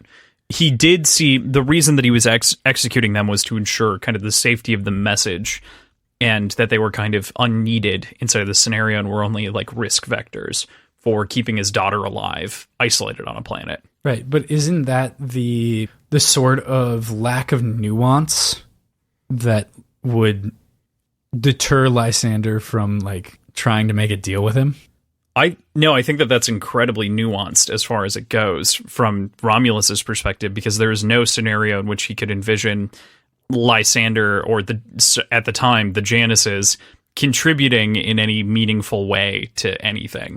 And so he kind of makes that decision on the forward foot of, okay, well, I need to preserve my daughter's life. I need to preserve things that we don't know. And maybe perhaps that I know these things and I'm hiding it. So I have to preserve that, and I have to ensure that that's going to happen. So he doesn't see, I don't think there is room for nuance there. Like, what are you going to do? Let him go and let him go back across the Paxilium? I mean, yeah, ideally, from Lysander's perspective. Yeah, agreed. Ideally from Lysander's perspective, but not ideally from everything else. You know, like yeah. I totally see what you're saying. I just also want to say that Romulus isn't a fool. He's making of course not educated actions and decisions, and to kind of paint him in that picture to me just feels not quite right. I see what you're saying though. He also now he doesn't have the full grasp of who Lysander was, and I think that his opinions might shift a little bit, and you could see him potentially even as a tool. I guess that's the other thing to bring up. Lysander and his grandmother and his family in general. How is that going to be received by Romulus? Because it seems like the grudge against the Loons in general seems to be strongest with Romulus and his family, as opposed to Dido, who is kind of a transplant into this whole scenario. Wait, which grudge? The grudge against the Loons? Yeah, from Romulus. Yeah, that's a fair point. Of course, the grudge is only even more intensified by the killing of Thessalia, and so there's also that to consider. Right. So. But there's more history with Romulus and Octavia than there is with Dido and Octavia. Yes, yeah, for sure. Without a doubt. Like you said, the transplant thing kind of weighs that differently. Dido reveals that the choice of his death, as we kind of had discussed, isn't hers alone, that Romulus will have a voice in it too, and kind of the idea that there'll be dual sovereigns at the time. Do you think that Romulus will side with Lysander staying alive? We've kind of been talking about this a little bit, but... First of all, fuck. Mm-hmm. But it works out well in Lysander's favor that he decided to go with Dido, as long as Gaia doesn't say anything to Romulus behind her back about what was planned. So there's some balancing to be done there. That's gonna be tough. Yeah, I think that it's interesting in the same kind of way, where if you think about it, Romulus, as we've kind of gone through the paces on both sides of these things, as we've talked it from Lysander's perspective, Romulus might also see it as faith in the rim for him going back to Dido and kind of confiding in that as faith in the winning side, and so making the right decision to go with the winning side. Could be an interesting moment for sure for whether he lives or dies. So yeah, but if that causes a rift between Romulus and Lysander, that's also going to cause a rift between Romulus and Dido. Right. So that's what I'm saying, is that ultimately I don't think it should cause a rift. It shouldn't. And if it does, like, that everything Dido was striving for is kind of crumbling as well, and Romulus doesn't get anything out of it. Like, it's kind of a zero win scenario. Yeah, zero-sum game. You could have said it. It's okay. It's not, though. It's not a zero-sum game, because they all lose. I guess that's technically zero-sum. I was going to say, that's... to me, that's a zero-sum game, but that's okay. Yeah, no, you're right. You're right. It is. Yeah, no worries. I talked myself out of zero-sum game, and I was wrong. Lysander in the previous chapter said that all love was lost between Seraphina, and the end of this chapter seems to say that some of that love is lost due to his newly discovered heritage. Do you think that that's the case, or that she was just faking it the entire time? Or do you think that there's anything there that feels... I mean, this whole thing feels a little bit childish, like it has that hint of just post-pubescence in a way. What do you make of it? Post-pubescence. I've never heard that term before. But agreed, I just used it. Yep, there you go. The first time. First of all, I think she was faking it the entire time. And second of all, I still think it's a to catch a predator setup. Very elaborate. Like, Chris Hansen is really stepping up his game in this season. But no, I don't, in all seriousness, I don't think she was being genuine. I think it was all a game. It was all an information game for Dido. Okay. And maybe not even for Dido. Like, yes, I think it's for Dido, but I'd believe it if it was just for Seraphina. All right. But either way, no, I don't think it was genuine. Okay, cool. And our final chapter of the week, chapter 57, from Ephraim's perspective. Fit for a duke. Perspective. Perspective. Perspective. Perspiration. perspiration. This final exchange between Ephraim and Lyria feels like it's laced with venom and hatred from Lyria's perspective, especially. You can't blame the girl, of course. She's been through absolute abject hell. I really can't imagine how much she fucking hates Ephraim in this moment. And I mean, beyond this moment, just in general, like how much disdain and anger and hatred she harbors for this man.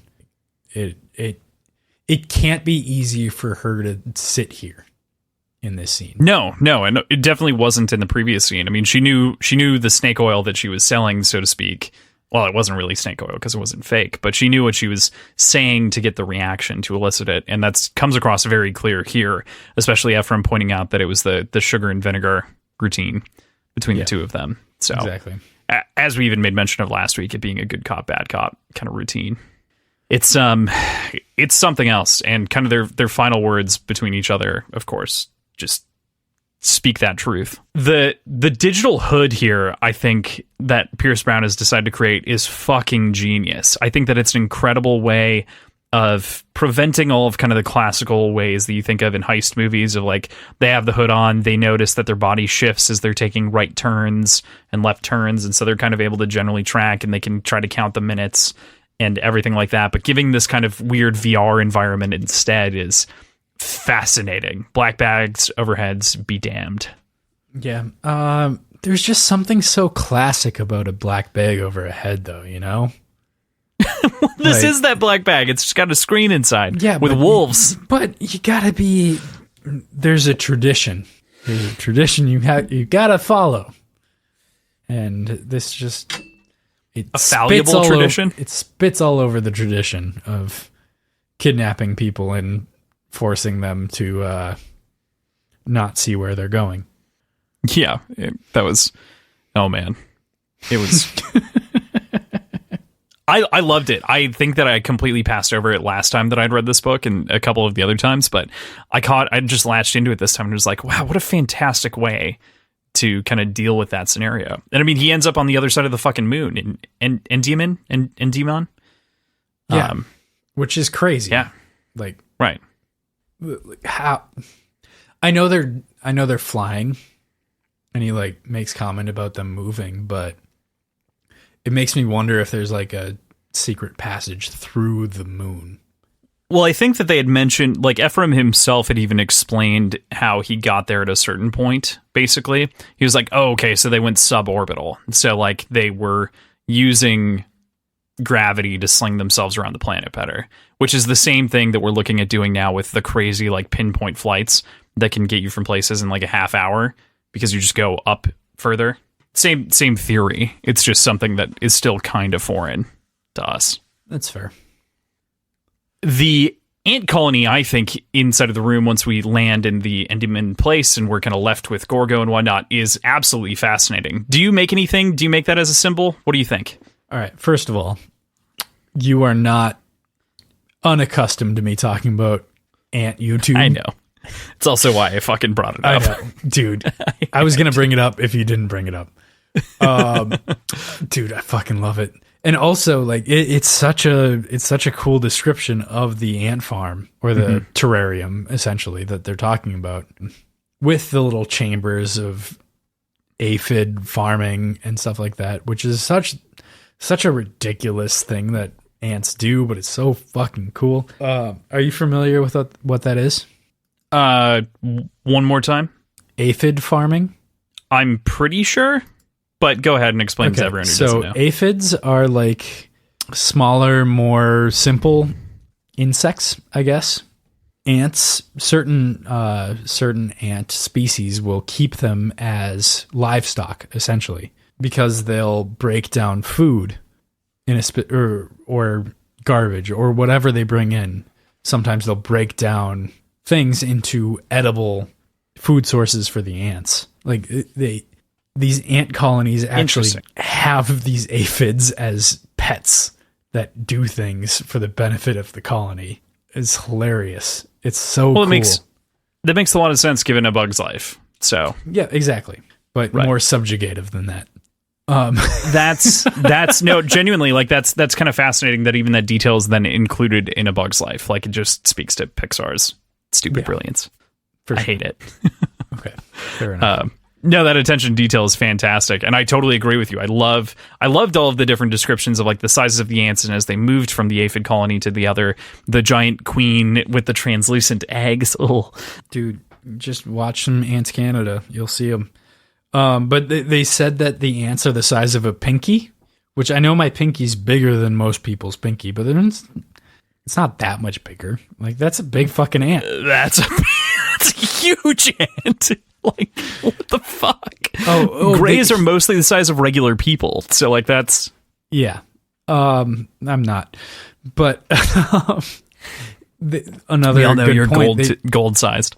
They bring up the differences in sizes between the different types of workers, like the warriors that are bigger, and I'm sure that he's trying to make a commentary on the colors here, but I didn't pay. I think enough it's no attention to different. that. I think it's no different that a natural order kind of emerges inside of any system, and that's kind of what it's speaking to with the queens and things like that. I totally agree with you. I think that's a lot. Yeah. I specifically didn't write my take in here about the symbol because I wanted to see your take on the whole thing, especially given the sort of ant nature. I do want to just kind of compare the different colors to ants in general in this scenario, in that these, what they're referred to as super majors in the ant community. So they're the big fighting ant community. Are you fucking kidding me? You're not getting away with that. I'm sorry. Shut up. Right, continue. Shut up. So super majors are like the oversized fighting class. Like, they're the defenders of certain, and not all ant species do this, but some ant species literally have a different body type and a different like physical form to some of their ants based on what their role will be in society. They are physically different, even though species-wise they are the same species of ant. And that process is determined somehow within the larva stage. So like, they're all born from the same egg, and the way that a larva is manipulated by the workers determines what they'll come out as in their adult life. Interesting. Based on what they need. Do they need more work? Like, do they need more food collectors? Do they need more defense? Like, whatever it is. And the hive will produce that. So thinking about that from the colors, like, clearly they are all so specifically trained for what they're good at, even though they're all technically the same species. And I know we've gone back and forth on that, whether or not golds are a different section of human, but it seems that we're kind of landing on no, they're still the same species. They just have they're a different caste, I guess. Yeah, and I think that totally, I definitely agree with you. And I think that the only reason we ever brought up that golds were really different were twofold. There were two reasons. One is that it's mentioned by Adrius that they're different by the jackal, that homo superior or something like that, or orate, is this extra thing that's above and beyond everyone else. And so he kind of just makes mention of that, but I don't think it's truly factual. And the second is really the reproductive limitations that are given to different colors, from Fitchner needing to have his wife Bryn modified so that they could have a kid. Reproduction is definitely where comparisons between the colors have came up. Yes, ant farms completely dissolve. The comparisons dissolve entirely because it's just one big old lady laying all the eggs. It's true. But I think that the rest of your point totally stands. I think that for the most part, it is kind of that caste system. It's broken out to be a parallel. And what I find so interesting is that you then throw in the rogue variable of the sort of dead flesh of another member, and it's just more fuel to the fire. Anyone that dies is still fueling something going forward, and society continues to propel itself no matter the bodies that are laid at its feet. Yeah. And then there's Yeah, go ahead. No, you go go ahead, because I'm continuing on outside of that. No, go ahead on the. Well, I was just going to say that there was a line a long time ago from Lorne, I believe, about the gears of society grinding men together, or like men are just meat for the grinder, basically. Mm-hmm. And I think that also kind of fits in, that the cogs of society only turn because there's new meat to be ground, to be consumed by the engine of empire. For sure. But then on top of that, you get we talked about this for so long. I love it. Okay. Yeah, we've talked about this for a long time. And I know I kind of droned on a little bit. No. I love it. I love it. only after analyzing this ant farm for a while does Ephraim realize that it's technically 2 ant farms, and there's a partition in the middle, and there's 2 different species of ants kind of bunching up and kind of starting to face off against each other, even though they're separate. It's hard to tell what he means, if there's a parallel, and if that's the rim versus the core, or the society versus the republic, or the society versus the rising, or the syndicate versus everybody else. So I think that it's sort of the criminal underbelly, right, is what that's sort of referring to, is the society within the structure that fights against one another, and how there's always going to be kind of, within humanity as you look at it, there's always an under society. There's always, crime exists regardless. We've never been, there's no society that's existed that has effectively eliminated crime. And that's due to a number of extenuating circumstances that you could many people talk about all the time. It's basically the lesson behind economics in general. But that said, I think that that's directly what that's going for between the split, as you were mentioning. Yeah, I think is the underbelly. I think that makes sense. I'm with you. Yeah. How fucking wild that there's so much there to talk about, though. And it's such a visceral piece of imagery, because it consumes like a page and a half worth of talking points, and like Ephraim himself keeps bringing it up because Gorgo isn't fucking telling him anything. It's because ant farms are fucking cool, and more people should watch ant YouTube. What was the one you recommended? Canada Ant? Ants Canada. Ants Canada. Oh no. All right. I mean, I watch every episode they put out. It's fair. Really good. I will defend it to my last dying breath. Ants Canada is a very, very good YouTube channel, and I really fucking love it. That's great, man. You don't believe me. No, I believe you. It just doesn't sound like something that I'm interested in, which is okay. I think you'd like it. It's mostly because I don't really like bugs. Like, I'm not a big fan. I don't think you have to. I think it's just done in such a compelling way, and there's like a through line story element to the way that he presents each episode. Like, it's really well done. I would implore you to take a shot on it. To me, insects are the ultimate example of like lizard brain, and I dislike the lizard brain in humans and in everything else. That's fair. You're always fighting against the lizard brain. And so I always have this like repulsion in general. But you know what, PJ, just for you, I will give it a go and let you know what I think. I'll try to find a good episode for you to start on. Maybe that's a symposium topic at some point. No, it's too much content for that. Well, it wouldn't have to be the whole thing. It would just be kind of a general that's shit. Okay, so there's a small note here that I really appreciate, and I picked up every time that I've read it because I've seen this and I know this so well. But the line that Gorgo says is, "You're funny. How's that working for you, being funny?"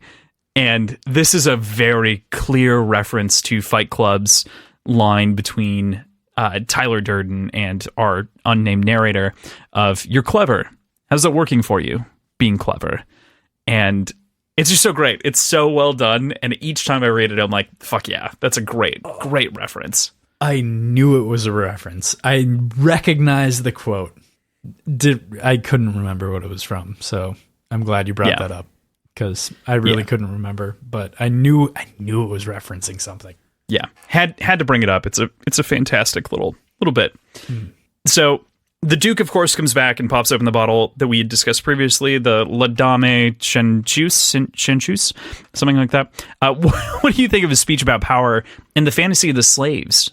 I think a lot of it is rooted in truth. And I think he clearly falls into that description as well. And I don't know if he's aware of that or if he's ignoring the fact that he kind of falls into it or if it's ironic or what.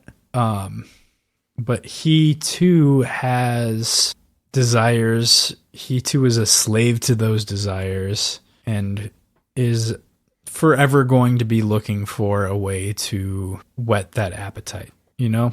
And he kind of proves that, like, he will devolve to base desires if put in the right circumstances, like Ephraim seducing him under the table, you know?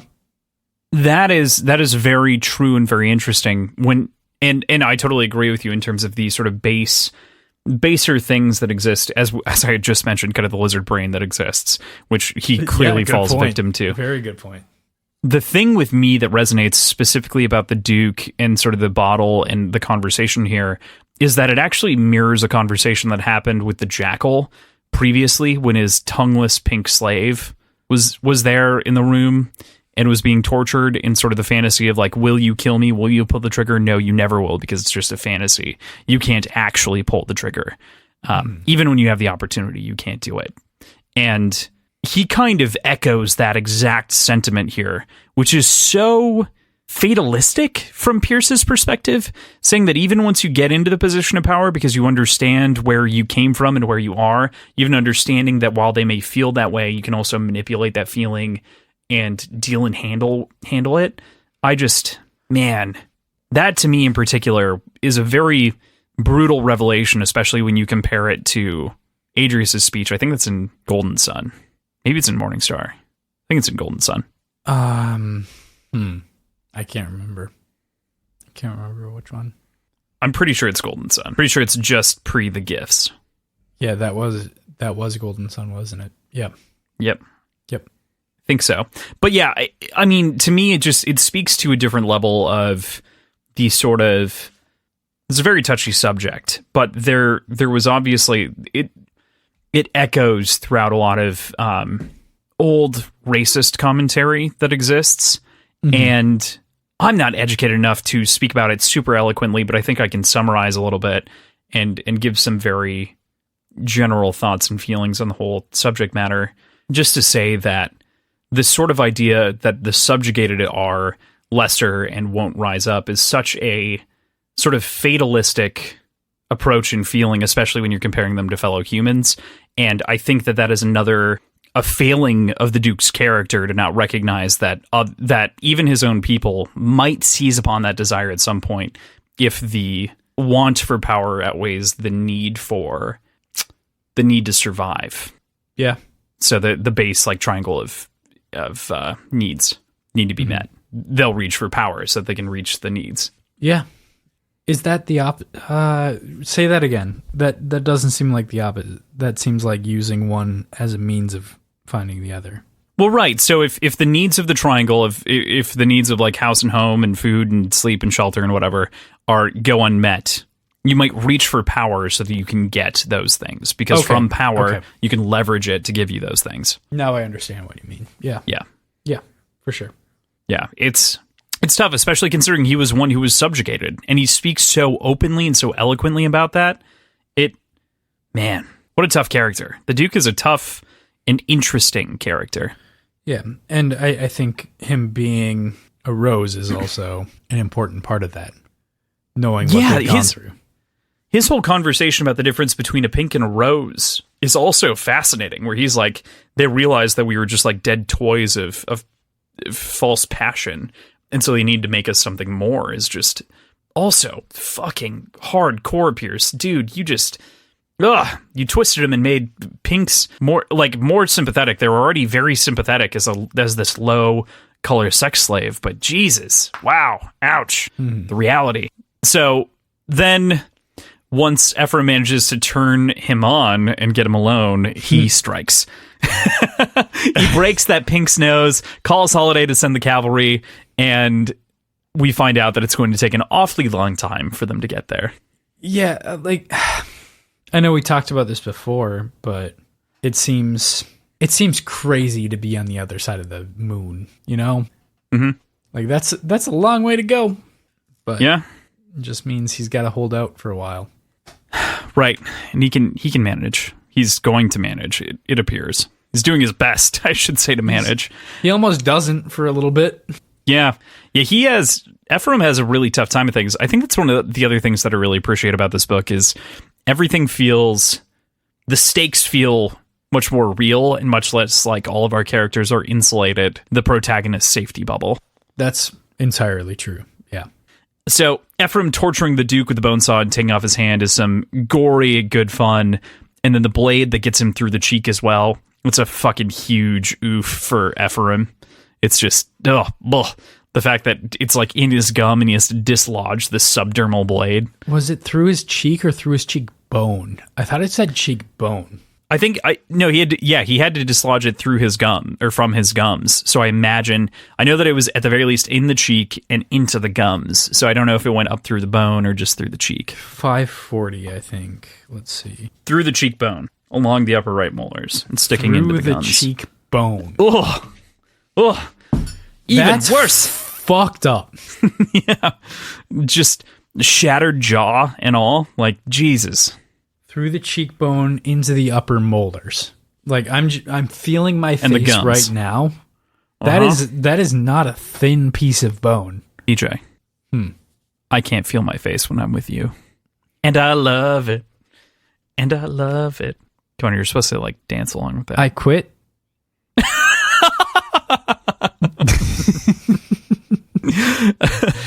And I'm filing a sexual harassment suit. Jesus. We both own this company, damn it. You can't do that, actually. It's totally illegal, and you probably should if you feel I'm going to aggressively hire threatened. an HR company to represent my needs. Yeah, that's going to go really well for the bank account. So what bank account? Yeah, right, exactly. The PayPal account that doesn't exist. So, man, this is... It's insanely gory and it's very real. We move on, of course, from this like stabbing moment to... I also didn't call this out, but when he calls Holiday and he's holding his broken nose and just pinches those broken bones together and it like squirts, that is one of the most satisfying moments of torture in this entire book series to me. Yeah. Just real. I've broken my nose 4 times. Like, I know exactly the way that fucking ship moves around up there. Ugh. Gross. Yeah, it's pretty fucking gross. The firefight with Ephraim against the Obsidians, of course, the whole encounter with the Duke is just incredibly violent. This is the shit that I like really want to see adapted because it's so much fun. It's so cool.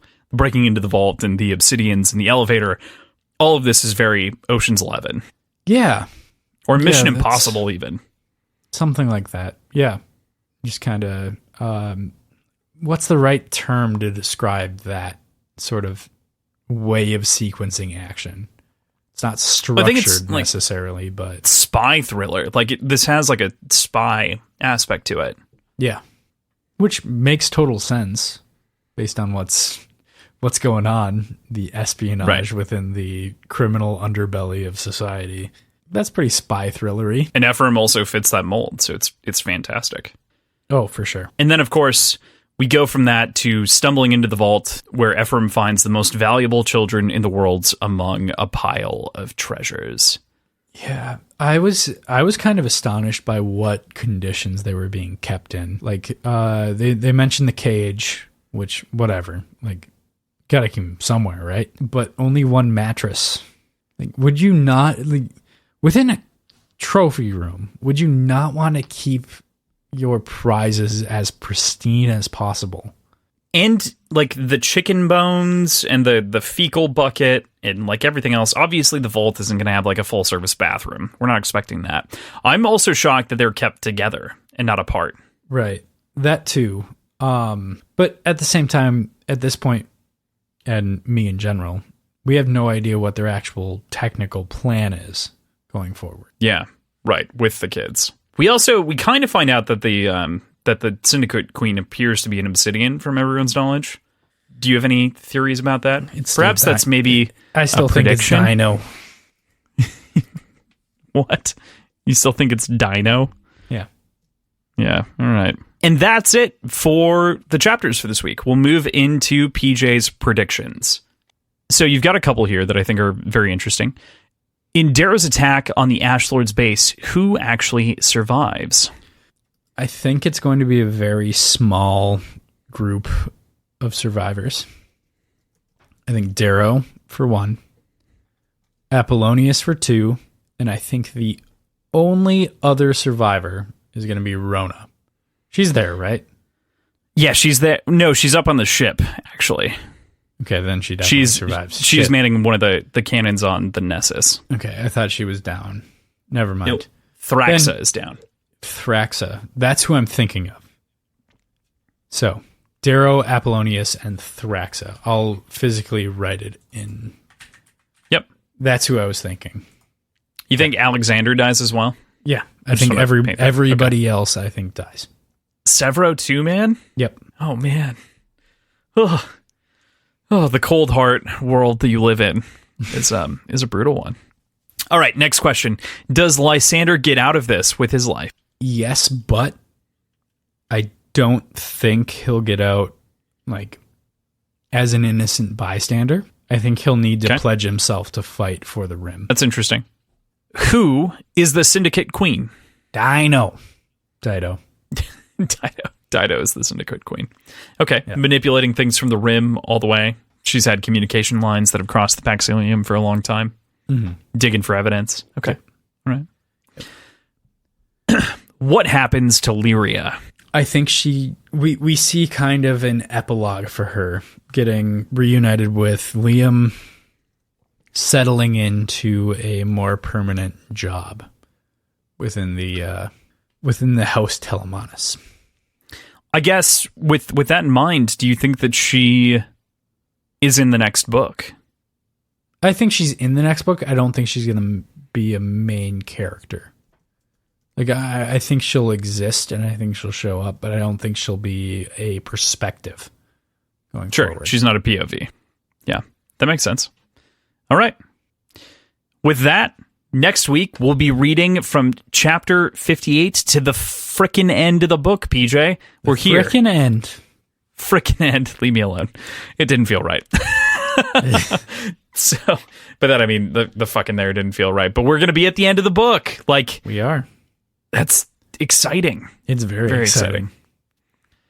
Can't wait. Exciting. I'm excited too. In case you all are blissfully unaware of what we're doing for the end of this book, we are changing it up a little bit. We're not going to do a short pour and an intro episode likely for Dark Age. What we'll be doing instead is going to be doing the wrap up and then either going directly in or including a little bit of a rough introduction. But there won't be a short pour, a short story or anything like that this time. It's just going to be straight Red Rising. Yep. Sticking with it. Our wrap-up episode, for those of you who didn't check out our schedule and look at it at all, by the way, is going to be with Hail Reaper. We're going to have all three hosts, Mather, Jeremy, and Philip on. It'll be a fantastic time. We're very excited. I'm so excited. It's the most people we'll have ever had on the show at the same time. So we keep like gradually graduating. Just as a note for ourselves and for like how this show gets produced, we'll have like a day between when we record the episode with the most number of people to when it gets released. I think we'll have like 2 days. It's going to be a day. Yep. So balancing 5 people's audio tracks and doing all of the editing on that front is going to be a nightmare, I think. So it'll be a lot of fun. It's going to be a lot of fun. I think we're very excited for the whole thing. So it should be a good time, but I agree with you. It's going to be a fast turnaround. You're all going to love it though. So we're not concerned. I think we could probably release it raw and it'd still be fine. Like they're professionals. They know what they're doing. Unlike us. So that's where we're going to leave you for this week. Yeah. Thank you once again to Tim and Andrew, our producers, our helpers, our lovers, all of that. You're everything to us. You guys keep our light show on, as you know. Check out listeners. Now I'm talking to you. I'm not gushing over Tim and Andrew. Listeners, you should check out the links in our show notes. You can find our schedule, our Patreon, our previous episodes, our website, all of our social media contacts, all of that stuff, all in one convenient spot in the show notes. Yeah, the only other thing to mention is don't forget about our contest that is going on through this month of June as well. It's on Instagram. Go look at our June 1st post. We've had a number of very recent entries today at this point while we've been recording even. That giveaway is going to be for a Subterranean Press copy of Dark Age. There are two options for entry. Both are shown on Instagram through the text. One is to join our Patreon, and two is to leave us an Apple Podcast review and your username on that Instagram post. Don't forget to leave that review with your username on that post. Important. If you are too lazy to look at the show notes, that is at WordsWhiskeyPod on Instagram and Twitter for that matter. But going forward, right now, we want to take a second to thank our new patrons. So we've got a new bar back, Jeremy Tuttle from Hill Reaper, as we just mentioned. Big thank you to Jeremy for the support. It's great to have you around. We're really appreciative of you supporting us on the show, and it was great to participate with you in the trivia the other night. Fantastic. Thanks for joining. Yeah, that's awesome. Awesome that you support us as well. Abe Lincoln Froman, who we talked about last week, he has graduated from bartender to mixologist. So fantastic to have you in the upper tier. It's going to be a lot of fun. Yeah. And a very special thank you and shout out to Sushi Western for bringing to life the moment we mentioned last week with the Mai Tais, salads, and the corn dogs on the beach. It was kind of a moment of joy for both of us to see that. We had made jokes about like adding you in the whole thing as we were talking about the little clip that we wanted to send out that day. But it was absolutely phenomenal and fantastic. I'm so hilarious. Incredible and funny and just consistently brings joy all the time. So Thank you. If you listened to the last episode where I talk about how Crossan likes to eat salad on the beach, even though it gets false, Sushi Western completely like brought that to life. It's amazing. But regardless, anybody who interacts with us, thank you so much for your support. It means the world. And we are stoked for how this all goes forward. Can't wait. So, with that, we will see you next week. Yep. See ya. Thanks.